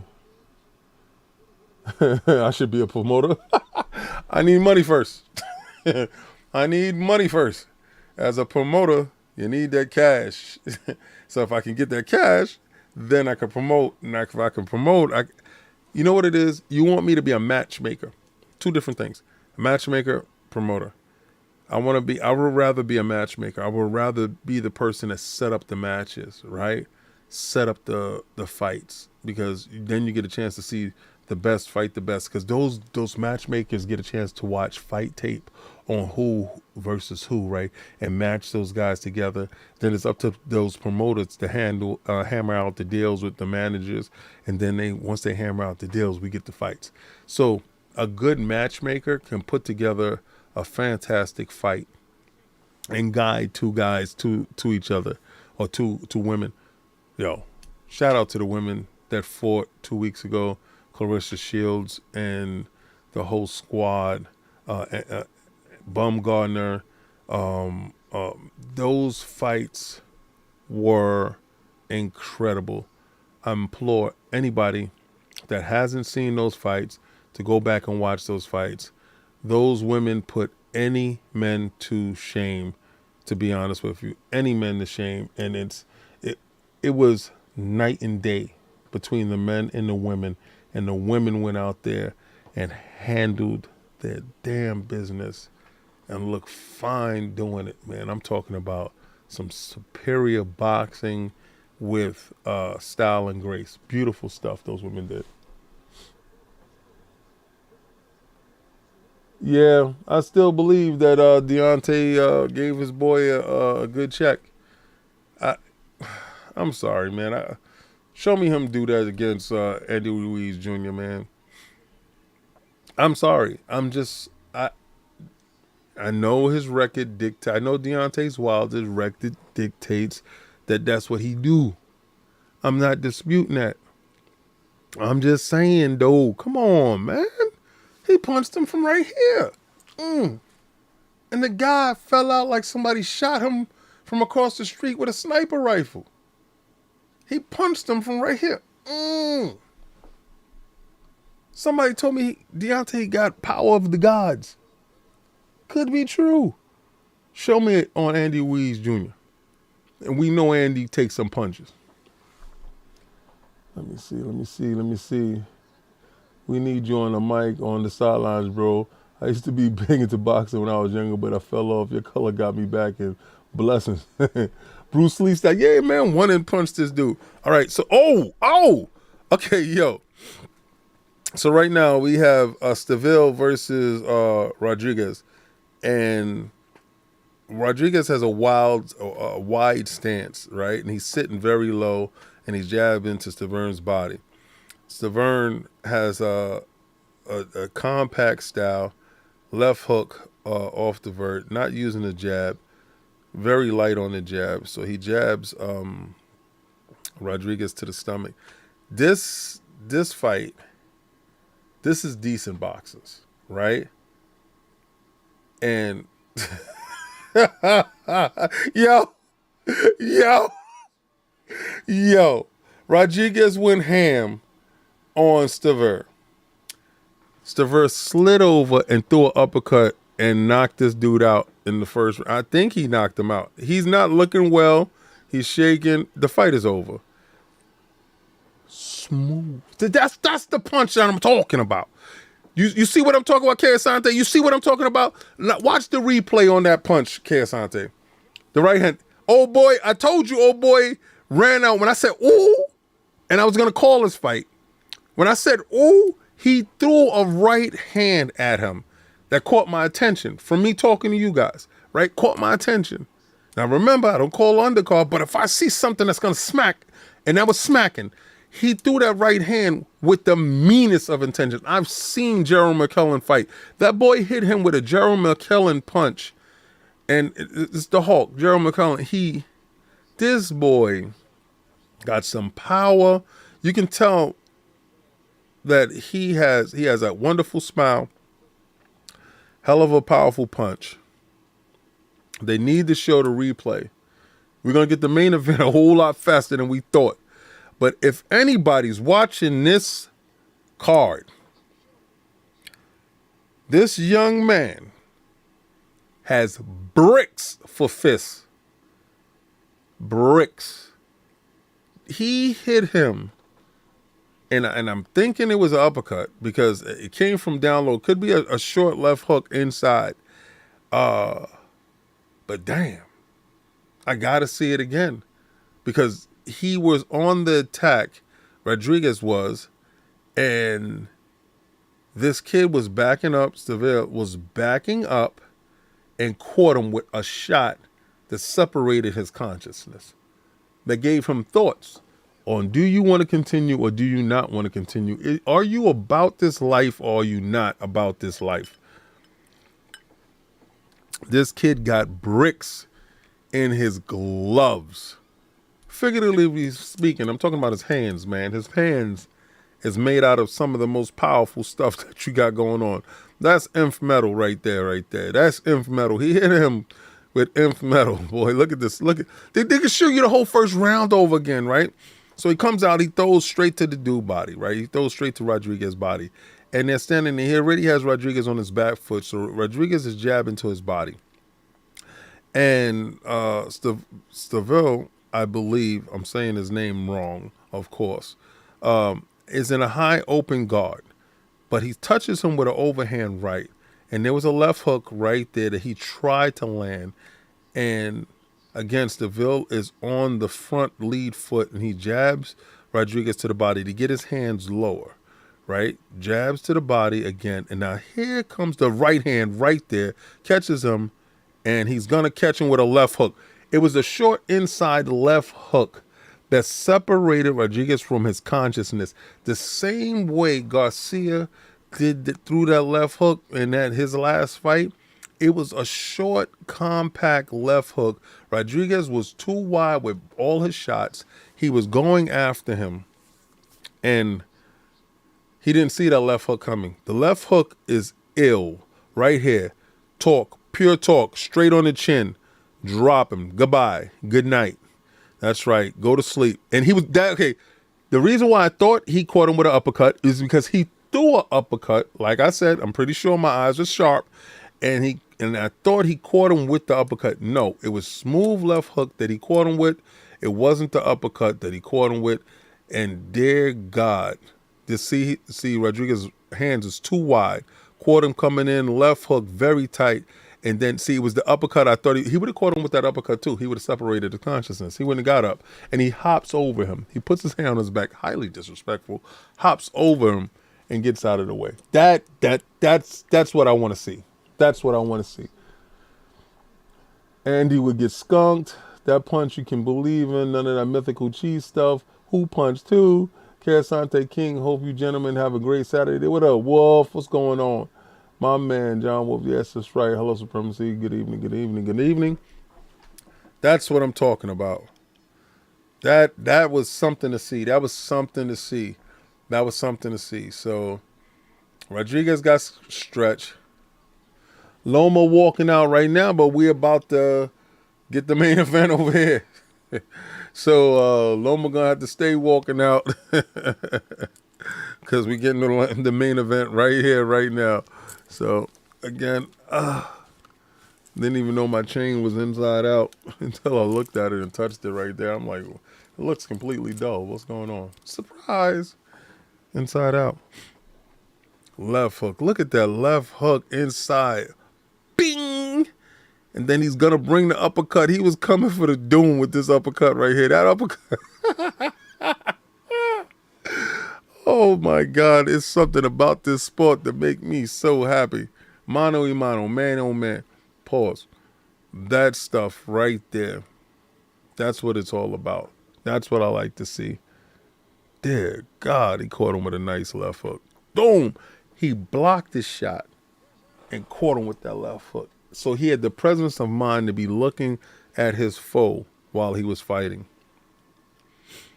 Beautiful stuff. That's what we want to see. So we have Ari Haleo. Ari, I remember when he was calling MMA, and he was doing it much like Max Kellerman, much like on his own, trying his best to do it and calling good fights. And he's here interviewing fighters. I love that type of grind. I love that type of come up. I love that type of work, that ethic that you put in, that stick-to-itiveness to something, that craft that you love. What's going on? Corey Mosley, you made it, baby. You made it. You made it. You made it right before the main event. Y'all guys called for this. Y'all guys asked for me to do this. So, you know, it is what it is. We about to see this fight. We about to see Anderson Silva versus Jake Paul. And what is going to be? What is going to be those baddies? What is going to be those baddies? What's going to be? Hopefully, we get another knockout just like this sweet knockout that was right here. This kid is young. He is talented. What you like to see when you have a fighter, he doesn't close his eyes in the midst of battle. A lot of times, you know, dudes close their eyes when a shot is coming or when they throwing a shot, they close their eyes. This guy had his eyes open when he was taking a shot, and he threw the left hook. That's a guy that can stare down the barrel of a gun, figuratively speaking, and don't have any fear. Because those are loaded, those are gloves packed with power, with bad intent. And for you to don't flinch in that moment, for you to have presence of mind to catch and pitch at the same time. That's what you teach. That's what all the training's about. That's what sparring is about. That's what mitt work is about. Teaching you pop, pop, pop, pop, pop. Catch, pitch, throw, slide, move. He caught, threw, and automatically shifted and was going into the uppercut. So he was working on his combinations. Whatever he worked on in training camp, it came out here. And this kid is no joke. I gotta really honestly respect his style. All right, so we have Paul versus Silva next. This is what y'all wanted. This is what y'all wanted to see. So it's Ashton Stalville versus Barolio Rodriguez. I'm butchering names today. I feel like Lord Addict. I'm butchering names today. But we have Jake Paul versus Anderson Silva next. Get this main event, and y'all guys, and I get to call this fight. Oh my God. We are here. And this is what we came to see. Oh, Saren Blakes, what's going on? All right, the man who got them horns. How you feel about the Paul brothers?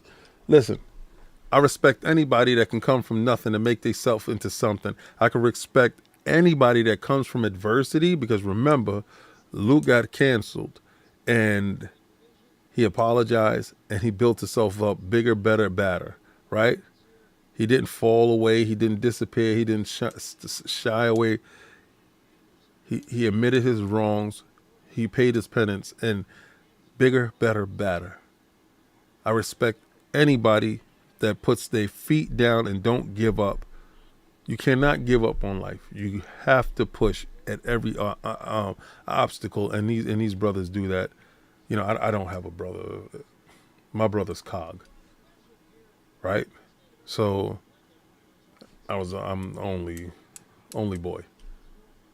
Man, what it must be like to share your life with somebody that a brother like you, you know, can you imagine all the wild things that I was doing when I was younger with another little me, like or older, like something I didn't have the pleasure of having that I would have loved to have, like growing up. But to see these guys do it, to see Jamal and Jamel, that stuff is beautiful. That stuff. I mean, if you got brothers, I mean, and my sister is 7 years out from me, 7 years. So she's like very younger than me, you know, so, but if y'all got brothers or sisters that y'all are really at close age, man, y'all got to cherish that, man. Cherish that stuff. Checking King, I missed you last week. You making my time go by. My bad, brother. I'm back, baby. Jim Ryan closed his eyes when he found out Activision still love to hear your commentary. Man, I feel like Sylvia is going to take a dive. I hope he doesn't. I hope Sylvia doesn't take a dive. You know what we want in our heroes more than anything? Integrity. It hurts our heart when we find out our heroes did something that wasn't what we hold dear. Like, you know, like we expect Captain America to stand for truth, justice, and American way, right? That's what we expect our heroes to stand for. We expect our heroes like Superman to never kill and find a way. We expect these things. We have boxing heroes. We have other heroes that we admire, people that we admire. So the kid in me, not the cynic, the kid in me expects Anderson Silva to go in there and to be the warrior that I know him to be. That no amount of money can bribe his integrity. That no amount of money can make that man step on everything that he worked hard for when he came from Brazil, when he was grinding. That no amount of money can purchase this man's legacy. So yeah, the young kid in me is hopeful. Maybe I'm naive. Maybe I'm dumb. Maybe I'm stupid to believe this. Maybe, right? But that little glimmer inside of me keeps me always watching. Keeps me always believing. And yeah, I know this is entertainment. And it's for us to be entertained. You know, for a long time I thought wrestling was real. You know, I know it's a little bit of acting here and there, but, you know, as a kid. This, I pray, is real. And I respect Anderson Silva enough to never question his integrity. So I expect him to go out there and do what I've seen him do for so long. Is be that man. To be the most incredible guy that I've seen in MMA history for me. You know, until other people came along and he got a little bit older. But Anderson Silva in his prime, nobody wanted to fight him. Are you crazy? He's like Ali. He's like Roy Jones in his prime. He is like Pretty Boy Floyd. He's like Pacquiao in his prime. incredible. Those guys, our heroes. You don't question your heroes. You expect your heroes to be who you expect them to be. Your hero. So this guy's my hero. So if my hero win, lose, or draw goes out there and get knocked out, Anderson Silva's coming out right now, folks. Anderson Silva's coming out right now. He got that black and gold on right there, baby. It's yellow, but it's black and gold, baby. Oh, man. See, that stuff, man. Hell no, I ain't gonna question that man integrity. Please don't do that. Please don't do that. Oh, man. Yeah. I love this guy. I love his bald-headed self. He should knock him out all the stuff in the fighting union if he loses. It's hard these days, but we need to keep believing in each other. Yes. Yes, man. We do need to keep believing. Yo, so they showing him when he knocked out Tito. When he got Tito Ortiz. When he got Tito. Yo, when he slumped Tito, I knew he was gonna slump Tito. Tito looked like he had too many chips. He did a diet of potato chips his whole training camp. Only thing that looked like what was he called? The bad boy of some Venice Beach bad boy, something like that. Only thing Tito looked like was a big just looked like Megamind. Oh, God. I'm definitely going to hell for that one. All right, so we got Anderson Silva, and he looked fantastic. Oh, wait a second. They fooled me. I thought he was coming out right now. That was when he was fighting Ortiz. Oh man, they bamboozled me. I thought he was ready to rock right then and there. They bamboozled me. I thought he was coming out with that black and gold. That black and gold looked sweet. It's black and yellow, but ILP, you know how I do. You know how I do. Black and gold, how I do. Wait a second. Oh, my whatchamacallit is still on. I still got my green screen thing still on. Ha. I got to turn that off. Addict, we got to turn that off. All right, so let me run over here real quick. See what Lomachenko doing before these dudes get to run out real quick. Let's see what Lomachenko's up to. Oh, boy. Lomachenko. We believe this is where it happens. Right there, you see that cuffing? That was not a clean-landed punch. It cuffs so What the hell? that tape does hit onto the face right there. Yeah, that happens. Lomachenko got a cut? Watch where the wrist with the tape hits. Right where they describe it, and it pulls back against the flesh underneath the eye of Lomachenko, and thus that now pronounced bruising and abrasion. Oh, Lomachenko has a big knot under his eye. Oh, God. Oh, God. Eagles fan 96, what's going on? We almost got 100 people here. Oh, Lomachenko. What's going on? Okay. Is Lomachenko going to take another loss? Round 3. We got Ortiz. That's on Lomachenko, young bull. All right. All right. Ortiz looks kind of strong here. Lomachenko is trying to stalk him. Ortiz is moving left and right. Lomachenko tried to jab his way in. Ortiz with a southpaw jab. All right. Lomachenko is switching. Oh, man. This is a good one to see. Ooh. Jab, right hand. Okay. Oh, my God. He's putting in the work on Lomachenko. Oh, it's all right. I think Lomachenko should not have taken this fight. Oh, my God. Oh, this kid is definitely... All right, so he did a triple jab. Right hand to the body. Lomachenko stands in pocket. Throws a right hand left hook to his face. Good one. Oh, Lomachenko eye is bleeding, though. All right. Very good. Very good stuff. Let me know if Jake Paul right there is definitely coming in. We got 93 people with 93 likes. Much respect to everybody that's in here. 100%. Thank you so much. I do appreciate everything coming out and rocking with King, the professional fan. 100%. I love it. Listen, I do not want to get sucked into this fight, but I'm going to tell you right now, guys,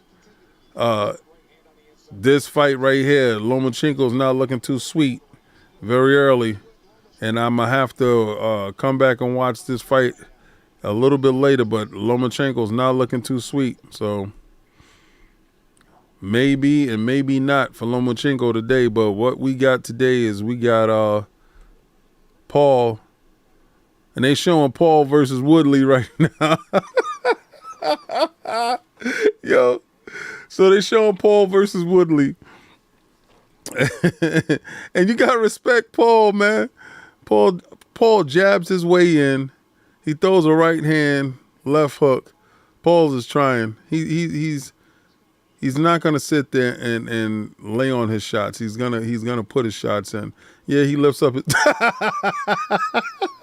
That's the punch, the overhand right that he caught Woodley with.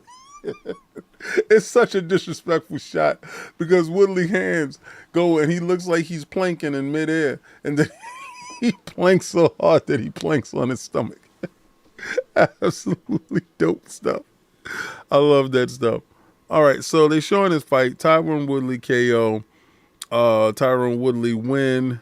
Ben Askren, that Ben Askren stuff was stupid. TKO. Nate Robinson KO. And Ali Gibb TKO. So, Paul has been doing mad knockouts. 5 fights, 4 knockouts. Good stuff. You got to respect this stuff.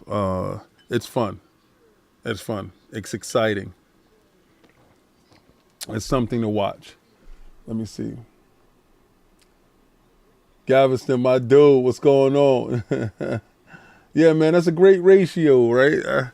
I gotta respect the ratio. People come in, put a like, and they leave, and thank you. That's respect.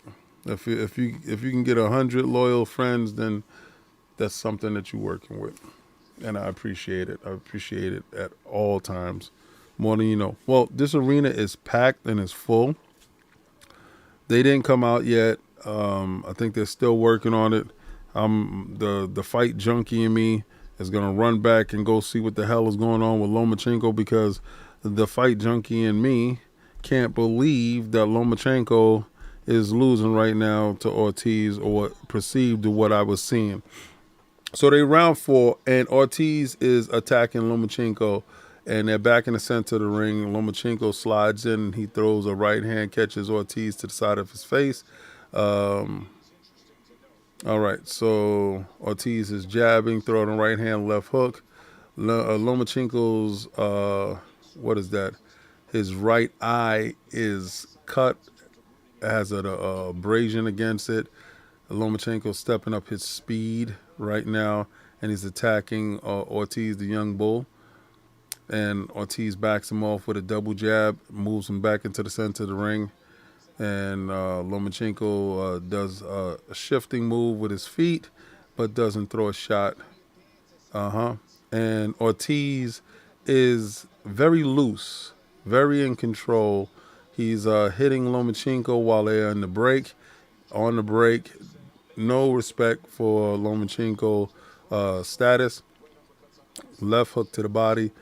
Very smooth and aggressive with his style. Ortiz is. I'm not familiar with Ortiz as a fighter, but Lomachenko catches him with a sharp left inside with a right hand jab.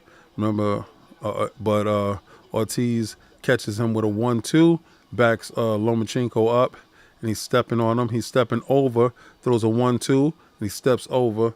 Ortiz looks very good. He throws an uppercut in between a jab. He wraps up Lomachenko's arms, and he steps back. Lomachenko steps in, throws a sharp left hook to the face of Ortiz. Ortiz grabs and goes right back to his jab. Lomachenko throws a body shot, steps in and grabs Ortiz. Ortiz spins out and throws a right hand. All right, that's what I want to see. If Ortiz can keep pace, he throws a left hook uppercut and throws some hooks on a grab. They're holding right now. Referee's about to break them up. Oh, no, they broke up themselves. And they go right back to a jab. I got to respect Lomachenko and Ortiz. Ortiz throws a right hand left hook and goes right back to a jab, goes right back to an up jab, right hand left hook. And he's working Lomachenko with shots. It left hook body. He's throwing body shots. He hits Lomachenko low. He doesn't care. He hits Lomachenko with a left hook. This is what you want to see. This is what you want to see. You want to see the young bull, the young Puerto Rican bull fighting his heart out. This is fantastic stuff. This is what you want to see. But I got to shoot back over here to Paul because I want to get that fight as they're coming out. That fight is going to be short. That fight is going to be brief. I think that fight is going to not go the distance at all. All right, and they're still talking to Paul outside. Okay, they're not ready yet. All right, going to shoot right back over to Lomachenko in between the rounds. Listen, guys, we got to do it this way because this is compelling boxing stuff, but we're not going to miss Jake Paul and Anderson Silva at all. What's going on, Carolina? Here we go, 85 watching. Let's do it. All right. Got to respect these guys. Okay, so we're looking at, what is this, round 5. Lomachenko comes out and he's jabbing and he throws left hook, right hand. All right. A right hand jab from Lomachenko right to the body. He goes right in. Right hand. He goes right into the kid's body. Kid steps over and he tries to bully him, but Ortiz pushes him back. Good jab. See what? Ooh, nice sharp left hand from Lomachenko. Lomachenko catches him with a 1-2, steps in. So now you see the footwork of Lomachenko. Lomachenko's high guard stalking him. He's standing in close and he's moving in with short jabs, right hands. He's throwing 3 to 4 shots as he steps in. So he steps in with a short right jab, left hook, right hand. Right, there we go. And we have Ortiz trying to match him. He goes straight to Lomachenko's body to take away his speed. Shoots a jab straight up through Lomachenko's guard and throws a right hand over the top. Young boy is stalking him right now. They're coming in. The young boy is flashy. He's doing a bolo punch with his right hand and he shoots a jab straight over with his left. All right, here we go. Jab right in the middle. The young boy throws an uppercut in the middle. Lomachenko catches him with a right hand inside tight. So here we go. Back to it. Lomachenko goes with a right jab. All right. And Ortiz jabs him, throws a right hand. Right to the body into a clinch. Referee breaks them up. They go right back to it again. So we got a jab from Ortiz. And Ortiz is up against the ropes while Lomachenko's stalking. In and out. Lomachenko's going in and out. They're both jabbing each other. Left hook from Ortiz. Ortiz throws 2 jabs, and a right hand, 1, 2, 3. Shoe shine Lomachenko in the center of the ring. Lomachenko catches him with a 1-2 in the center of the ring with a right hand. All right, good right hand. Lomachenko right there. Ortiz is right there. They're pouring, jabbing. They're using footwork, both of them. All right, Lomachenko tries to catch him with a sharp left. We have 33 seconds left in the round. Ortiz is stalking Lomachenko, throws a 1-2. Lomachenko tries to put him to sleep with a right hand. He misses. 22 seconds left in the round. Nice jab from Ortiz. Straight left hand, right hand. All right. Lomachenko is fighting, I think, this best round for Ortiz.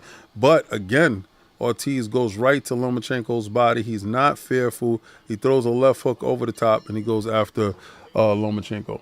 That was fire stuff. That was fantastic stuff. Good stuff that I like to see. Let me get out of here. Let me run back over here to Paul and Silva. Let me check and see if they fight is ready. If they're coming down the pipe. They should be walking it out right now. Let's see. Nope, they're still not in the ring yet. Still not in the ring yet. All right, so Paul is in the background, still warming up. We probably got one more round over here with Lomachenko and Ortiz. All right, one more round with Lomachenko and Ortiz, and then we should have the main event. Remember, they got sponsors and stuff like that. They got time slots that they have to do. So if they plan to go out at 12 or a little bit later, then they will do so. But right now, Lomachenko and Ortiz is in a great battle. Round 6 right now. Lomachenko comes out boxing and shoots a straight left hand and a straight jab to Ortiz. Right now, Lomachenko is fighting hard.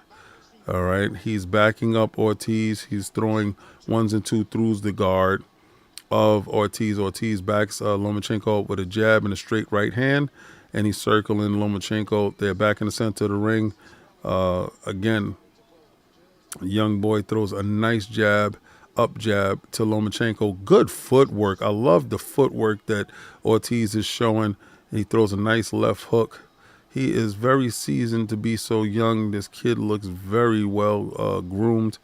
But Lomachenko comes back in with a nice right-handed jab. All right. And they're parrying jabs back off of each other. Lomachenko has room to work.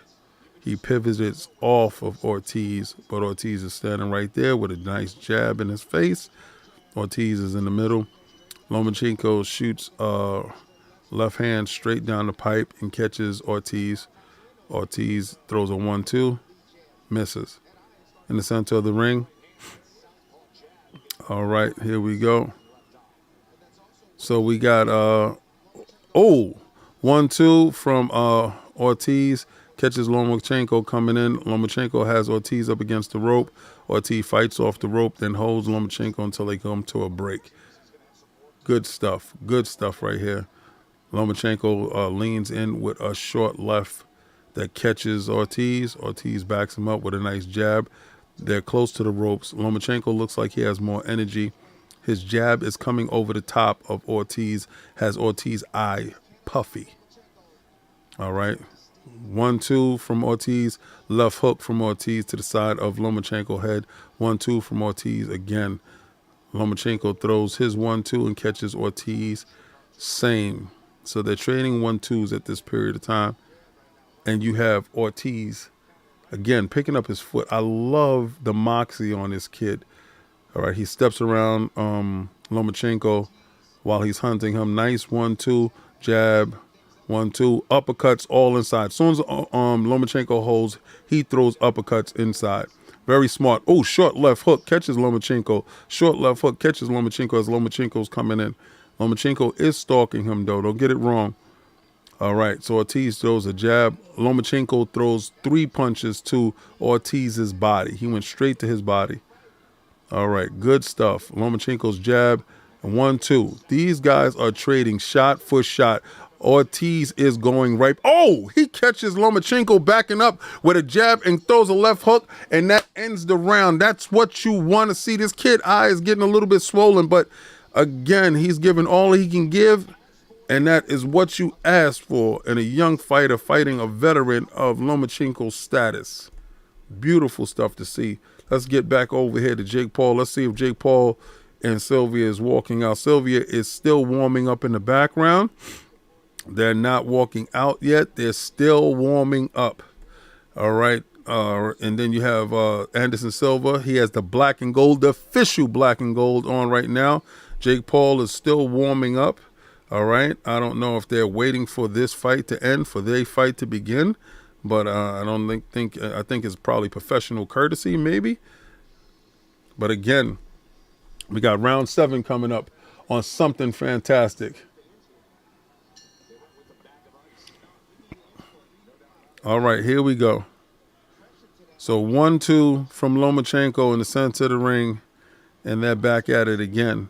We are round 7. Lomachenko steps in with a double jab. Remember, Lomachenko's southpaw. Uh-oh. The kid turned southpaw, went right back at Lomachenko. Oh, oh. This kid is throwing a right. He's fighting just as good as he fight in orthodox. Beautiful thing. Beautiful thing. Looks good. Catching Lomachenko to the body. Very good stuff here. All right, so you have Ortiz throwing left hooks. Lomachenko is straight hands, straight right hands and straight left hands. Very good looking stuff right here. They're breaking them up. They're back in the center of the ring. All right, so here we go. There we go. There we go. Straight jab from Ortiz. Right hand. Very good stuff. Oh, left hook. 1, 2, 3 from Ortiz.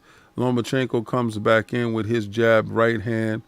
Good. Catches Ortiz at the side of his head. Then he throws a nice close left hook that catches Ortiz flush.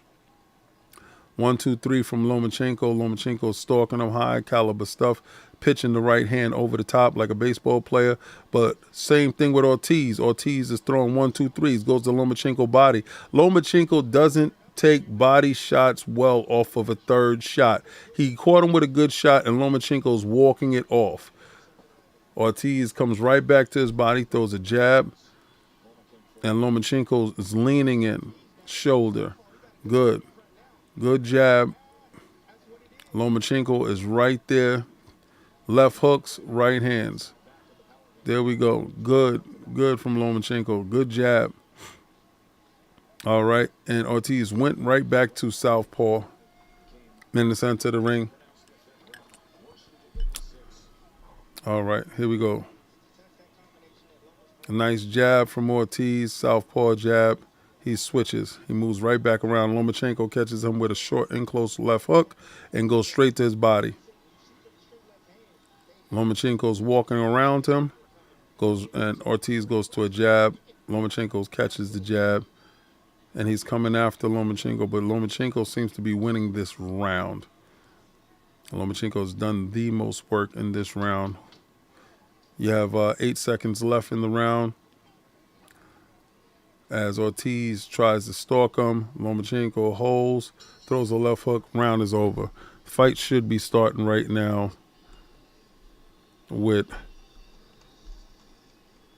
Paul and Silva. Let's go. All right. They're still doing promo. They didn't get to the fight yet. They're still doing promo.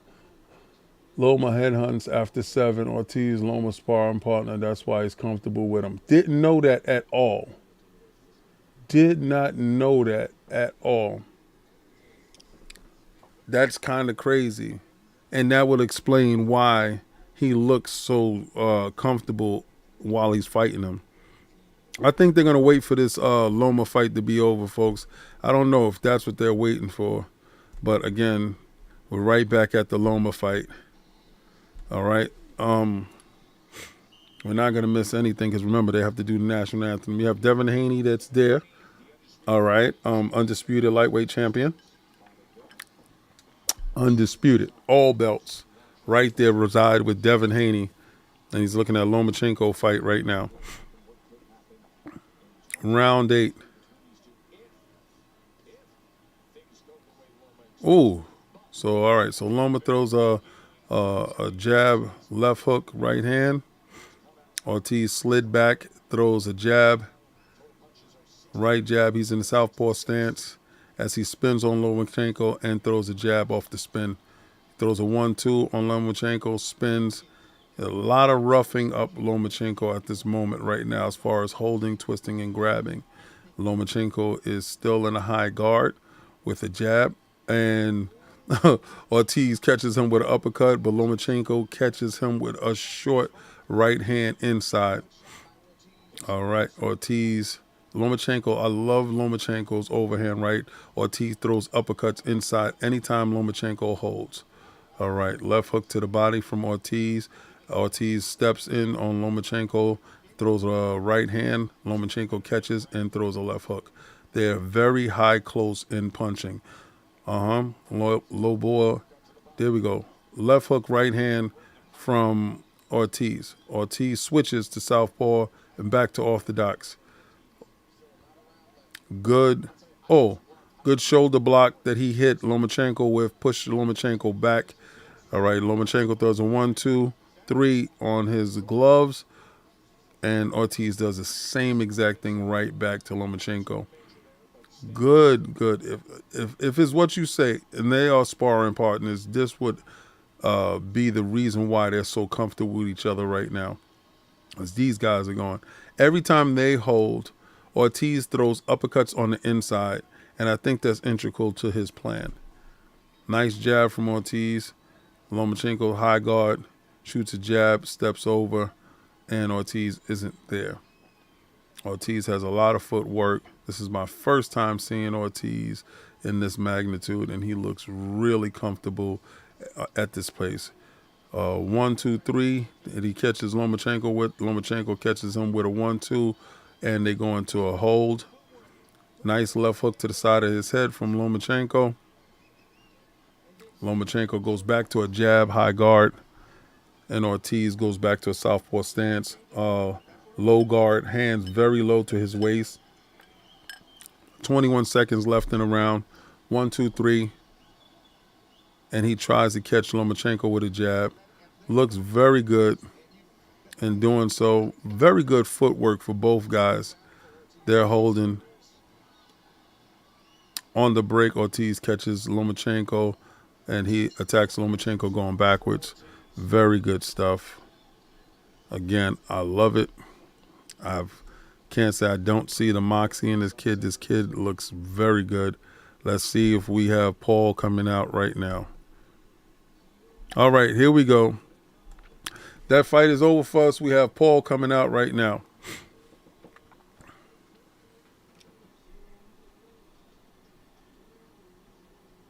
He said late night king with the R&B voice. All right. Here we go. Here we go, people. That place is packed. Don't tell me that this kid can't sell out an arena. I don't give a damn if he only got 5 fights. I wish somebody would turn out for me like that. I'll be fighting too. You see this here. Put me on one of his undercards. I'll box King Thrash.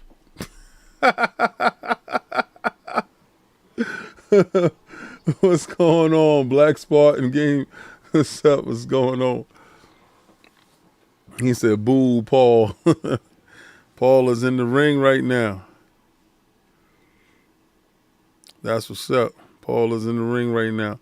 That's weird. He took the back step to he let Anderson Silva walk out next. That's a lot of respect. That's a lot of respect.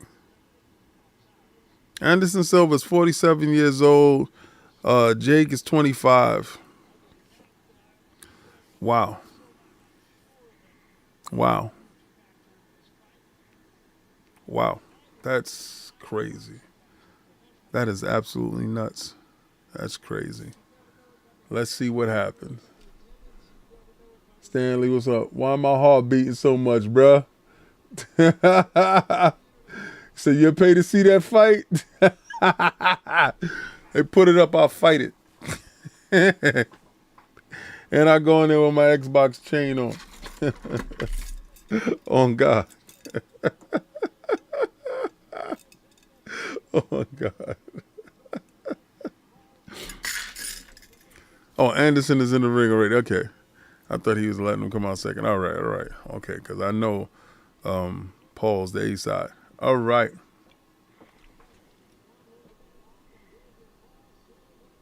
Fight is happening right now, brother. I love that that outfit Anderson Silva has on. Paul's stuff looked nice too. Top. This is what you want. You really want Anderson Silva to achieve this crowd to get this payday. You really want to see this for him, right? For him. All this is possible by Jake Paul and what him and his brother has achieved in a space. 5 fights, selling out an arena on Showtime pay-per-view. Let that sink in. Let that sink in a little bit. We're talking about what he's achieved in such a short period of time in this space is unheard of. So do not tell me that you can achieve whatever dream it is that you have. Go get it. Go get it. Because it's there for you. If you can think it, you can achieve it. If you can say it, you can believe it. You can make it happen. Remember, words are spells. So what will be my boxing name? He said I might pass out. I'm at 4 a.m. in London. Are you going to stream it on this channel? What, this fight? What, are you trying to give me a copyright ban? You trying to give me a strike? You can see the fight in my glasses. Can you see it? Can you see it? Because I know a lot of times y'all think I'm going to wear shades. Somebody thought I wear shades 24/7. Ain't nothing wrong with my eyes, man. What's wrong with you? I don't need no shades. I put shades on because I be tired when I'm on that podcast. That podcast, 5 hours. 5 hours. I be tired. Most of the time I be up all night. See, right now, y'all think I'll probably go to sleep. Not going to happen. I'll be up by the time I get to the podcast. Ready to go. So they talking Paul in right now. Here we go. Talking Paul in. He's psyched up. You see? You gotta, your mind gotta believe. You gotta talk your mind through it. You gotta talk your mind through everything. Kid look ready. Gotta respect this kid.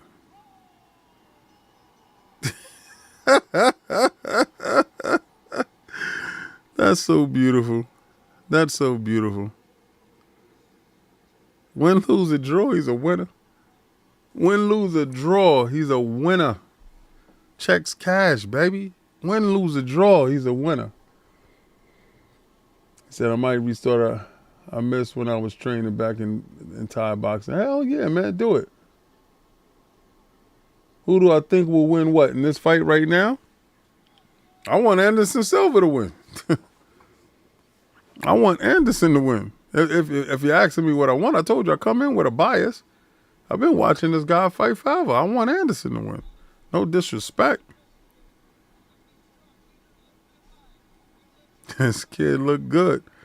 He looked like he realized something. Anderson look big as hell, boy. Boy, look big as hell, boy. There you go. I think Jake understood. He stepped in some boo-boo right there, boy. You stepped in some boo-boo, boy. You got that boo-boo on your foot, boy. You smell that? Starting to stink, boy. Boy. He said, I'll fight Paul for losing money. Here we go, Anderson. Time to buck up, baby. Gotta get in there. You gotta buck up. Don't you buck up on me, boy. All right. Anderson comes out in a nice southpaw. Steps around. He's slowing Paul down. Getting Paul to fight at his pace. Paul's throwing a jab, but Anderson is not engaging. Standing on the outside, giving him feints. Trying to parry. So Paul lunges in with a jab to the body, but Anderson isn't there. He parries and steps over. Anderson is not letting distance be cut because he puts the jab out there. But Paul is doing what he's supposed to do to cut distance. He shoots a wild left. Anderson isn't there. He throws a double jab from the side. Anderson isn't there. He catches Anderson with a jab, right hand to the stomach. Anderson is backstepping this whole time. Nice jab to the stomach from Paul. Jake is trying to cut the distance on Anderson. Anderson just keeps stepping to his left. Jake Paul throws a right hand over the top. Blocked. Throws a left hook. Missed. Now Anderson is bouncing like he's going to mount an attack. And he's slipping, showing his hands. Anderson is standing his ground now. He's no longer giving up ground. And he's hopped forward on Jake. It's like he's waiting for something. Jake throws a strong right hand. Anderson moves over. Back to the center of the ring. Jake throws a jab. Misses. Back in the center of the ring. They're parrying jabs. Jake wants to land that right hand so bad. All right, so Anderson throws a left hook, hits Jake square in the jaw. Jake double taps his jaw and says, come on. Anderson's touching the glove. They're in the center of the ring. Not too much is happening, but what is happening is a lot, right? Anderson looks like he's measuring him to see what he can get him to fall for. All right, they get into their first clinch. And the round is almost over. 8 seconds. Time is ticking. They touch gloves. Round is over. Not too much being shown there, but a lot was being done there, right? Anderson is measuring him. Jake is trying to find a chink in the armor to get inside to throw his shots. Very predictable round from what we thought we were going to see. And we didn't expect Anderson to go out blazing trying to attack him. And we expected Jake to try to find a way to get inside. That's what happens. Yes. If he dies, he dies. Is the shine wearing off of Jake Paul? Doesn't he seem like he could sell pay-per-views like several years ago?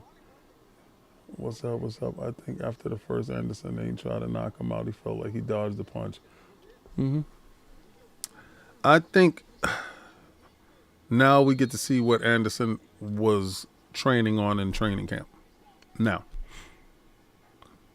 see, Anderson has a nonchalant look to it. All right, Jake comes out.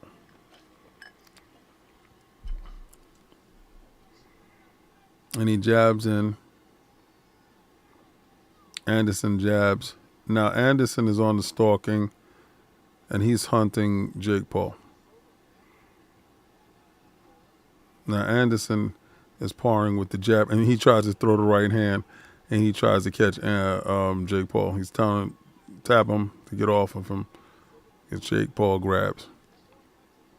Anderson is walking him down now, trying to land the right hand. He lands the right hand and left hook to Jake Paul's head. All right.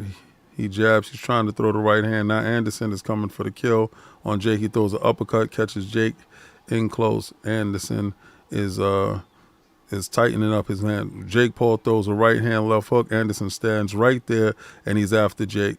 He has Jake against the ropes. He throws a left to Jake's body. Jake moves, and Jake grabs. He says, come on, come on, come on. Don't hold now, baby. Let's go. We're going to do this fight. Anderson is fired up. Anderson, we're going to do this fight. We're going to fight this thing right here, boy. This is what we're going to do. Anderson gets on his toes and starts to bounce on him. Bounce on him, whop, just bounce on him. And he's going from side to side looking like a young Cassius Clay. That's sweet, boy, sweet. Anderson is dancing on him. Anderson is in the middle, so Anderson is going right back to his jab. Good posture. Jab, left hook. Paul tries to land a right hand. Anderson lands a left hook on the side of Jake Paul's head, and he switches to southpaw. Now he switches to orthodox. Oh, he catches Anderson Silva with a right hand. He tries to catch him with a left hook. Anderson puts his hand down and said, what up, baby? What's going on? What's really shaking in this hood? So they back in the center of the ring. Anderson Silva go back to the mixing. You know how you move your hands, you're getting that mixing. He's getting that mixing. So there we go, Jake Paul. And he's getting low on Jake Paul. He's getting low on the kid. He's getting low. Spider low. Spider low. He running up on him. He's flexing his arms and Jake Paul is ducking back. All right, come on, Jake. Come on, Jake. Show him, Jake. Show him what you got, baby. Show him what you got, little mama. Over the hand. Overhand from Anderson Silva. Left hook, right hand from Anderson Silva. He's kind of mauling Jake Paul in this round right here. Jake Paul said, we're going to hold you off right here. We're going to slow your old behind up because you got too much energy right now. I said, did you take your Geritol right hand from Jake Paul? Anderson caught it. Right now, Anderson is right there in the mix. Shoulders in. Throws a left hook. Catches Jake Paul. Mauls him up against the ropes. Jake Paul grabs. Pushes him to the middle of the ring. Anderson comes back. Tells him, come on, let's go. Stop playing around. Jake Paul tries to throw some punches. Grabs. Jake Paul's holding him, hitting. Anderson is moving his head. That round has to go to Anderson Silva. Excuse me.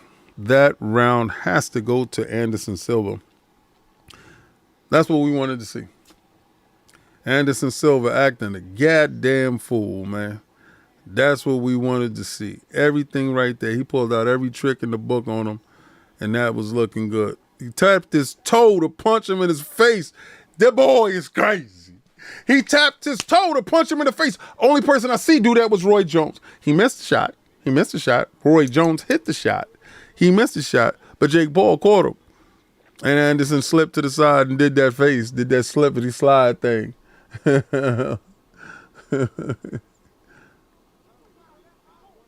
Doesn't look like Anderson could take Jake's power. All right, Anderson is right there. I never thought Anderson had the fantastic chin anyway. He just never got hit. We never knew.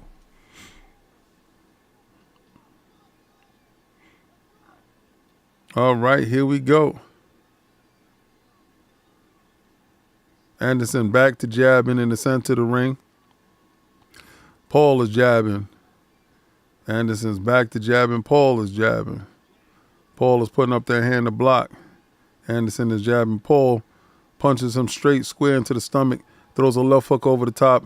Anderson catches that. Catches Paul straight to the face. Anderson's going right back to Paul's body. Paul can take some good shots, boy. That boy is strong, boy. He buck strong, boy. Young buck. Anderson switches to southpaw. When he goes to southpaw, he's susceptible to get hit and get hurt. I mean, when he goes to orthodox, he's susceptible to get hit and get hurt. But when he's in southpaw, he does way better. Anderson Silva, that is myself. All right, Anderson Silva is stalking him. Throwing right hand, left hooks. Jake Paul is backing up. Anderson Silva catches him with a short left hook. Short right hand. Anderson Silva is on Jake Paul. He's giving him a lot of the business. All right, left hook to the side of the head. Right hook to the side of the head. Right hand from Jake Paul. Jake Paul tries to catch Anderson Silva, and Anderson Silva catches him with a left hook right hand. Nice jab. Nice southpaw jab from Anderson Silva. Left hook from Jake Paul. Jake Paul is trying to set him up with that right hand by Anderson Silva walking in. Very sneaky shot. Very sneaky shot. Anderson Silva better look out for the Jake Paul sneaky shot. Jake Paul, catches his Anderson Silva coming in. Jake Paul throws a 1-2.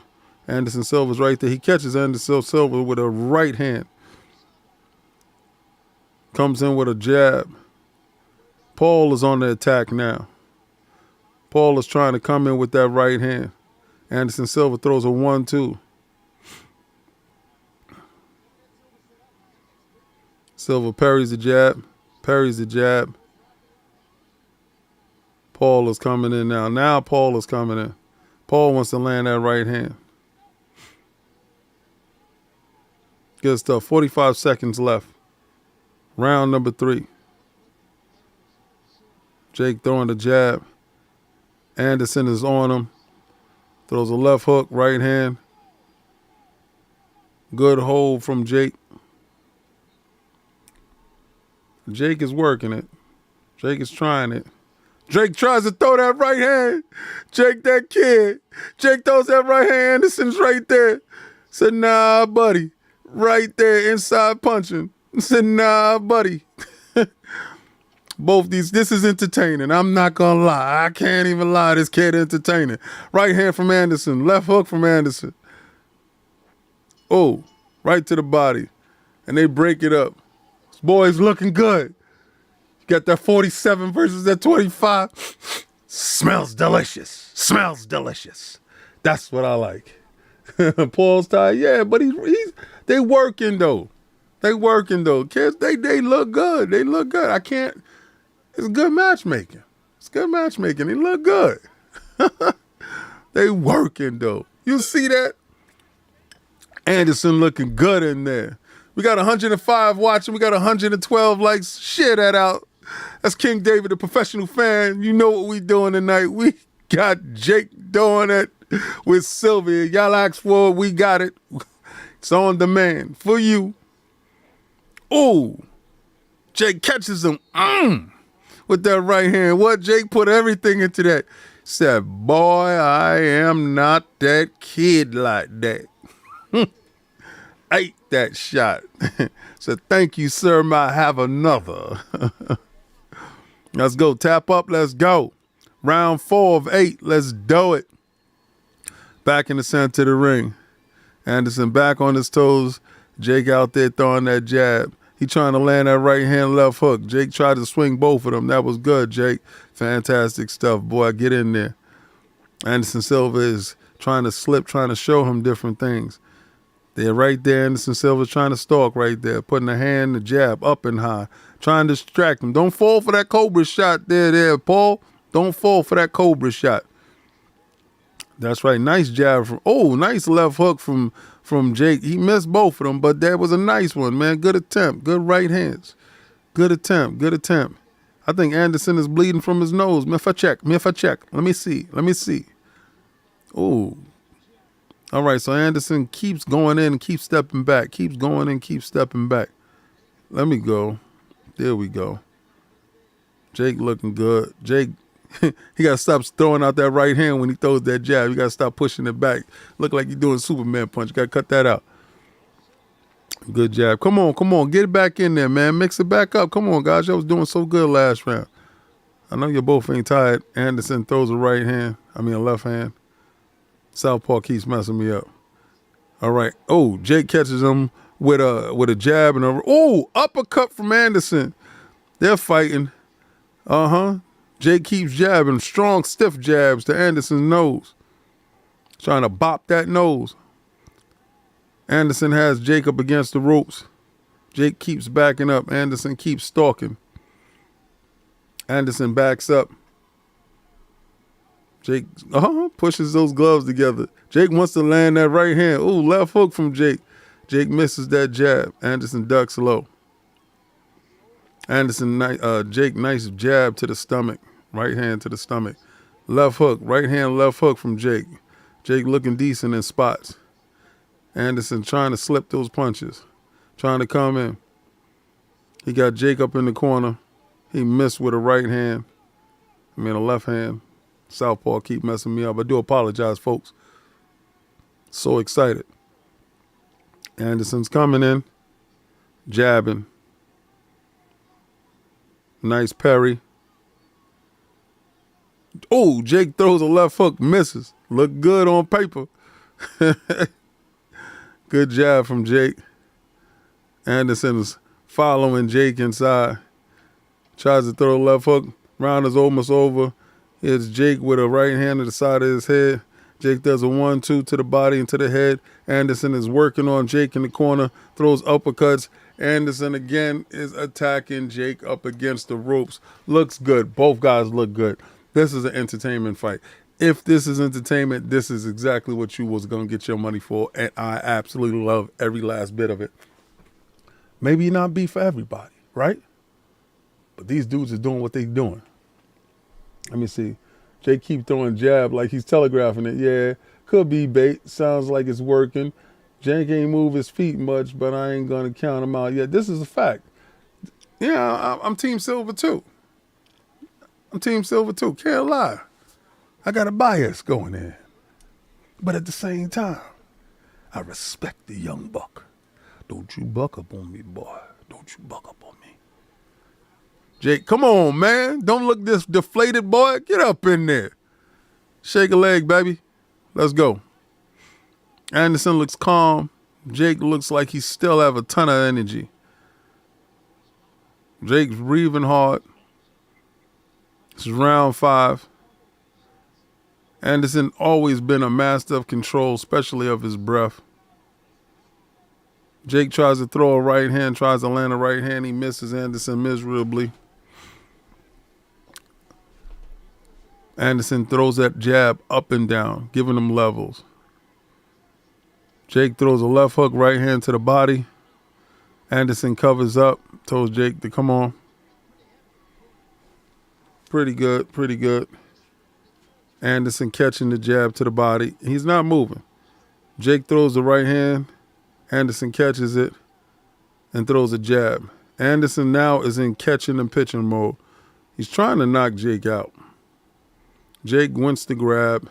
Anderson is throwing all the punches up through the middle. Throws the right hand. He throws a left hook to Jake's head. He's trying to knock him out. This is the integrity part that I talked about, people. He has Jake up against the ropes. Jake is landing the shots, but Anderson is not affected. Anderson is trying to give uppercuts through the middle. Jake is trying to hold. Anderson is walking him down. Jake is landing right hands and left hooks on the side of Jake's head. He's stalking Jake. He has Jake in the corner. Jake is trying to land shots. Anderson is bringing all the punches up through the middle, looking like a young Mike Tyson, throwing these shots, uppercuts in the middle. Jake is swinging, nice and left hook, but he misses. Anderson is stalking, hands close, walking him in, tight. That's how you catch it, nice and close. Jake throws a right hand, misses. Anderson goes right back to the body, right back to the body, right. Anderson, Jake is holding his arm. Anderson is swinging with the other arm. Anderson bops on him, still stalking, keeping his hands tight, very tight. Anderson is. Jab. Jake does something, he jabs right to the side of his head. So Jake won a jab. Jake looks a little bit tired right now.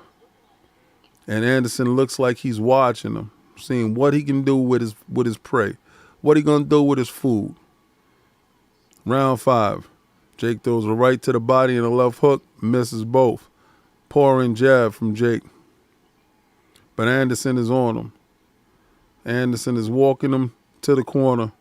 And he wants to land that right hand. He lands it on the side of Jake's head. The left hand. Oh, uppercut from Anderson Silva. Right hand from Anderson Silva. Uppercut, Anderson Silva. 9 seconds left in the round. Right hand, left hook. Right hand, left hook. Anderson Silva is landing these shots on Jake Paul, pushing him off. Round is over.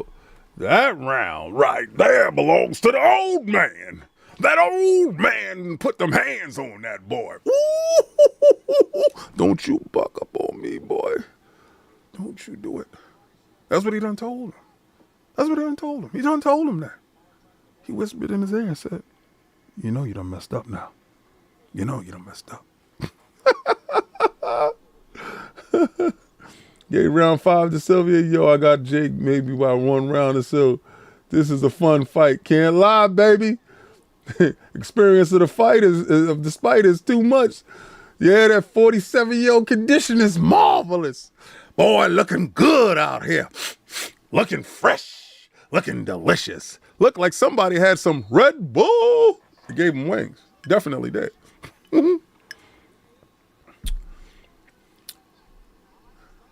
Yeah, man. Yeah, man. Here we go. We right back at it again. Stuck in the middle again. All right, come on, Jake. Let's see what you got, boy. Anderson, keep tapping him with that jab. Keep tapping him. Jake feinting. Maybe Jake right now can get a second win, right? Maybe get a second win. There we go. Nice right hand. Now, that's the right hand that I seen him catching Anderson Silva with my mind's eye. Saw that, and I told Cog that. Shout out to Cog for watching. All right. So Anderson is leaning left and right in the center of the ring, mixing his hands, mixing them. Good stuff, man. Good stuff. That is that muscle memory, right?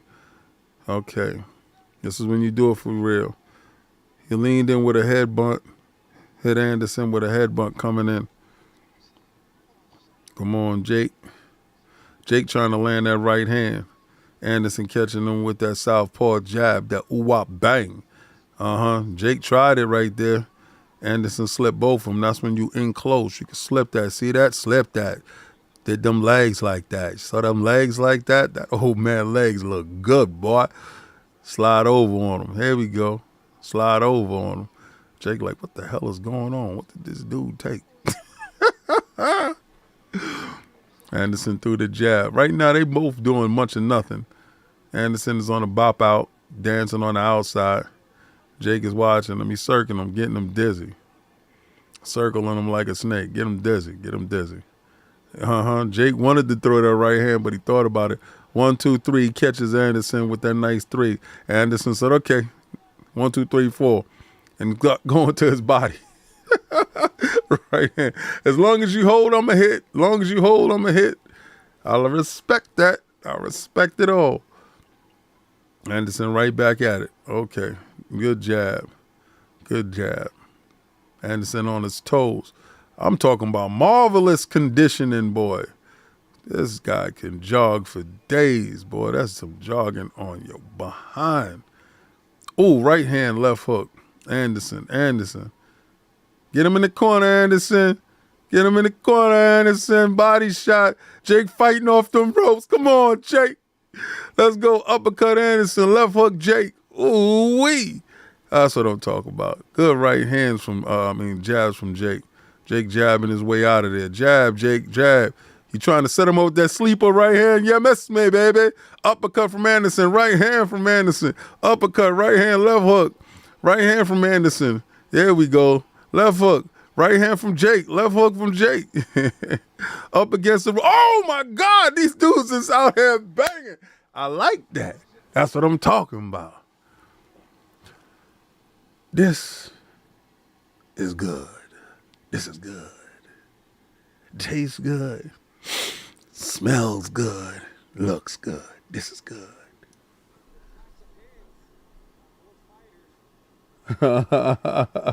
Let's go. How we gonna feel when they give Jake the win? I don't care. I would say experience plays a huge factor. Apparently 4-1. Actually good. Anderson cardio's crazy. Oh boy, looking good out here, son.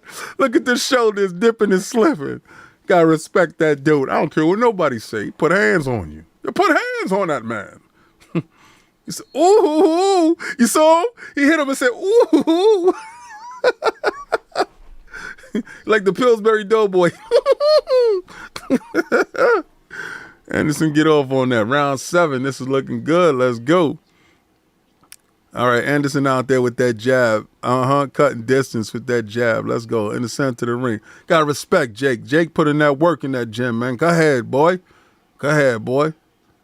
Right hand to the belly button. That's where you got to get him, Jake. To the belly button.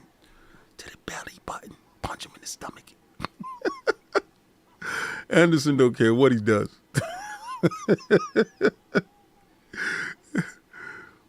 You know what it is? I think if you shave Jake's hair bald, it won't look like he losing. Because his hair get moist and it look like he losing. Pause. He got to stop that Spider-Man jab. You got to stop that. Look like he's shooting web shooters. Cut it out, man. Got to cut it out, man. Stop that jab like that. Anderson right there. Good.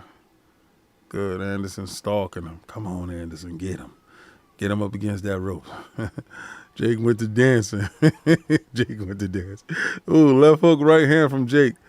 Ooh, Anderson, I look a little puffy, boy. That jab must have been doing something. Anderson, eye puffy.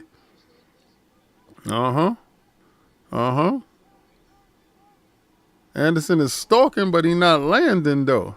Gotta land when you stalk, baby. Jake throwing that jab right hand. Ooh, good right hand from Jake. That looked good. Kind of back Anderson up. Overhand right. Jake is trying it.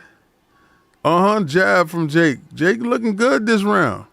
Jake backing up, but he landing. He landing. Right hand from Anderson. Here we go. Here we go. Come on. Come on. Good jab from Jake. Jake got that jab pumping this whole fight. Go ahead, Jake. Right hand to the belly button. Anderson runs in with a 1-2-3. Jake backs up. Anderson comes over the top, grabs him. All right, they step back. At 43 seconds, good right hand from Jake. Catches Anderson flush to the face. Again, Anderson is stalking. Jake catches him with a right hand. Anderson goes right to the body. Brings it up through the middle. Looking good, looking good. Both of them looking good. Entertainment, folks. This is pure entertainment. This is good entertainment. Getting your money's worth. It's looking good. 9 seconds left in the round. Good jab to the belly. Oh, Jake went for it. Anderson went for it. Landed his left. Nice stuff. I do declare. We got some nice stuff. I do declare. Tweet, tweet. Anderson stalking hard. Dude 50. Laugh.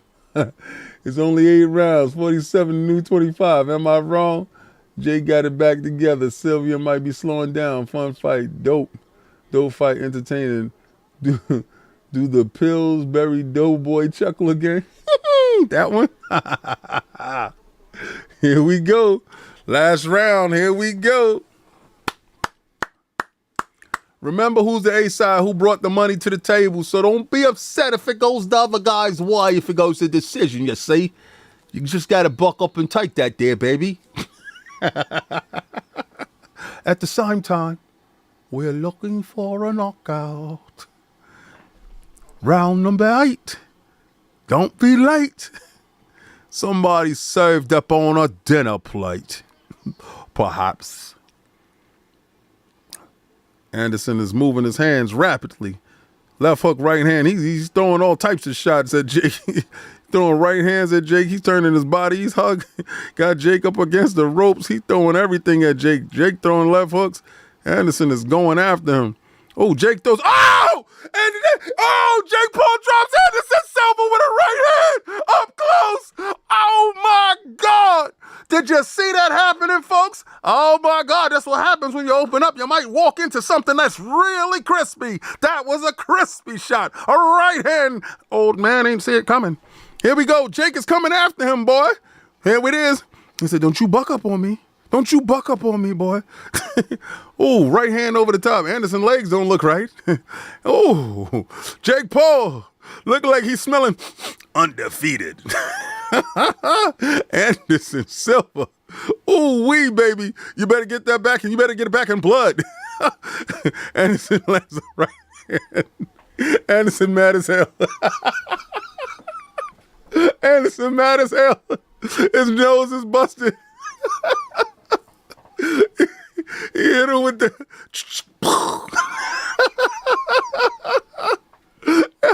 Yo, that's like when you snatch somebody's hat and they want to get it back.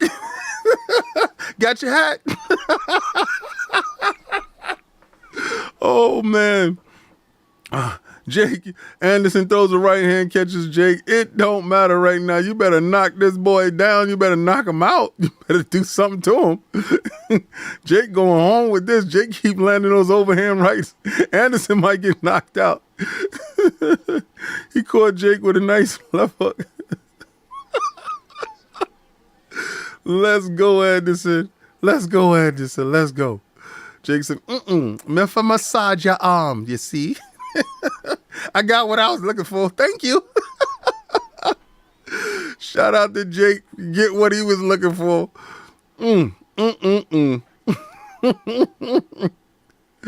Anderson, boy, you better get him. And that, folks, will conclude the evening of fantastic fun. 26 seconds. Jake, let's go. 19 seconds. Time passes by. 10 seconds. Anderson don't want no more of that. He tried that left hook. There you go. You opened yourself up. 4 seconds left. Fight's over. And we know the winner. I don't care if you hate his guts. I don't care. I don't care if you don't like him. That boy put blood in your snow.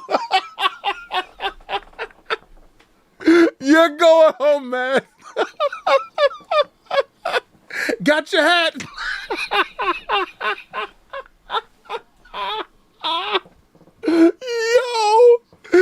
Yo, he's the ultimate got your hat guy. Y'all thought it was gonna get to the 8th round, and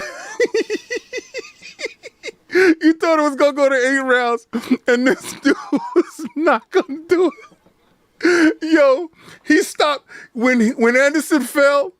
Everybody collective hearts hit the floor too. Gotta respect him. You don't gotta like him. He can pack a house. He gave Anderson Silva his biggest payday. This kid is phenomenal. Something special we watching. When it was all on the line, when he was looking done, boy caught him with that ooh-wop bang. Put him on a keister. On a keister. Dropped him. Anderson sat down like he couldn't believe it. Like, what the hell just happened here? Why am I looking at the ref knees? He said, I didn't know the ref was bow-legged. He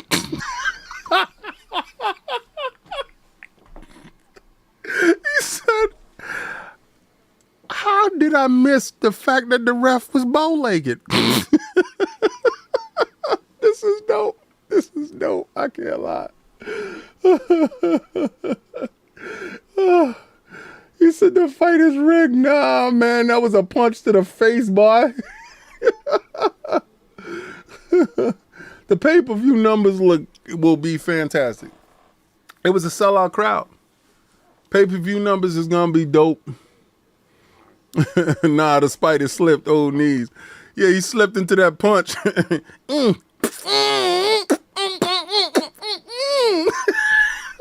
He said, oh God. He hit her with the, oh God, not now. Oh, not like this. This is it. I can see the memes now. The internet is gonna go bananas.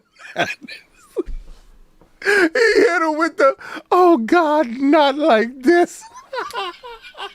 Please, not in front of everyone. Shit. I got tears in my eyes, son. This is dope. Yo. The outcome it's already determined, sir. It's already determined.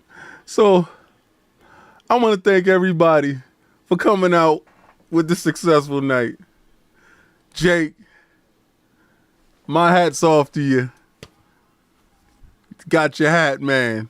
You made a space for yourself, sir. He took on, I know this an aging dude. It's Anderson Silva. I'm not getting out there fighting Anderson Silva. Respect.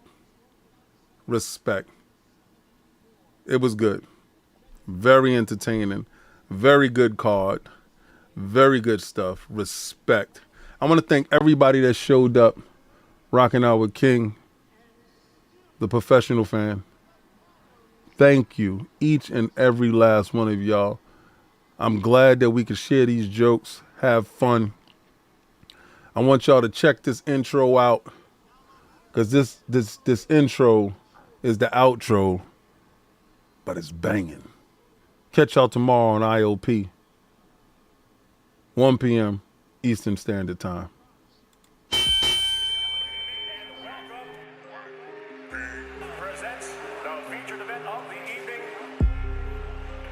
as tonight. Presented Boxing After Dark. Fight talk, can't hit a thing with the lights off. Can't talk heavy with a light jaw. Might, hold on. Fight talk, can't hit a thing when your lights off. Can't talk heavy with a light jaw. Might win, might lose, or might draw. Welcome to the combat talk. Haters in love, but it come back salt. If you really want it in the ring, I gon' send the contract off, knock his contacts out. You a field mice trying to take a viper. Ain't no competition in the ring of cipher. Cause I'm spitting venom and I'm swinging fire. Talking pickle peppers, make them pay the piper. Cause I might go left like a rude discussion and deflate your chest like a boob reduction. You be talking like you want a new concussion. Send a dude a custom attitude adjustment. These are fighting words, better give me that respect that I deserve. For another knuckle sandwich I would serve. Have him tipping, moving like a tire swerve. Out here acting bad, thinking Michael Jackson even got his one and only homie capping. You a phony homie, now you owe me action. Have him singing Tony Braxton. And they all wanna talk for attention, but the fame only lasts for an instant. Mama got hands so I'm bred for the tension. I'ma leave him red, you can dance to redemption.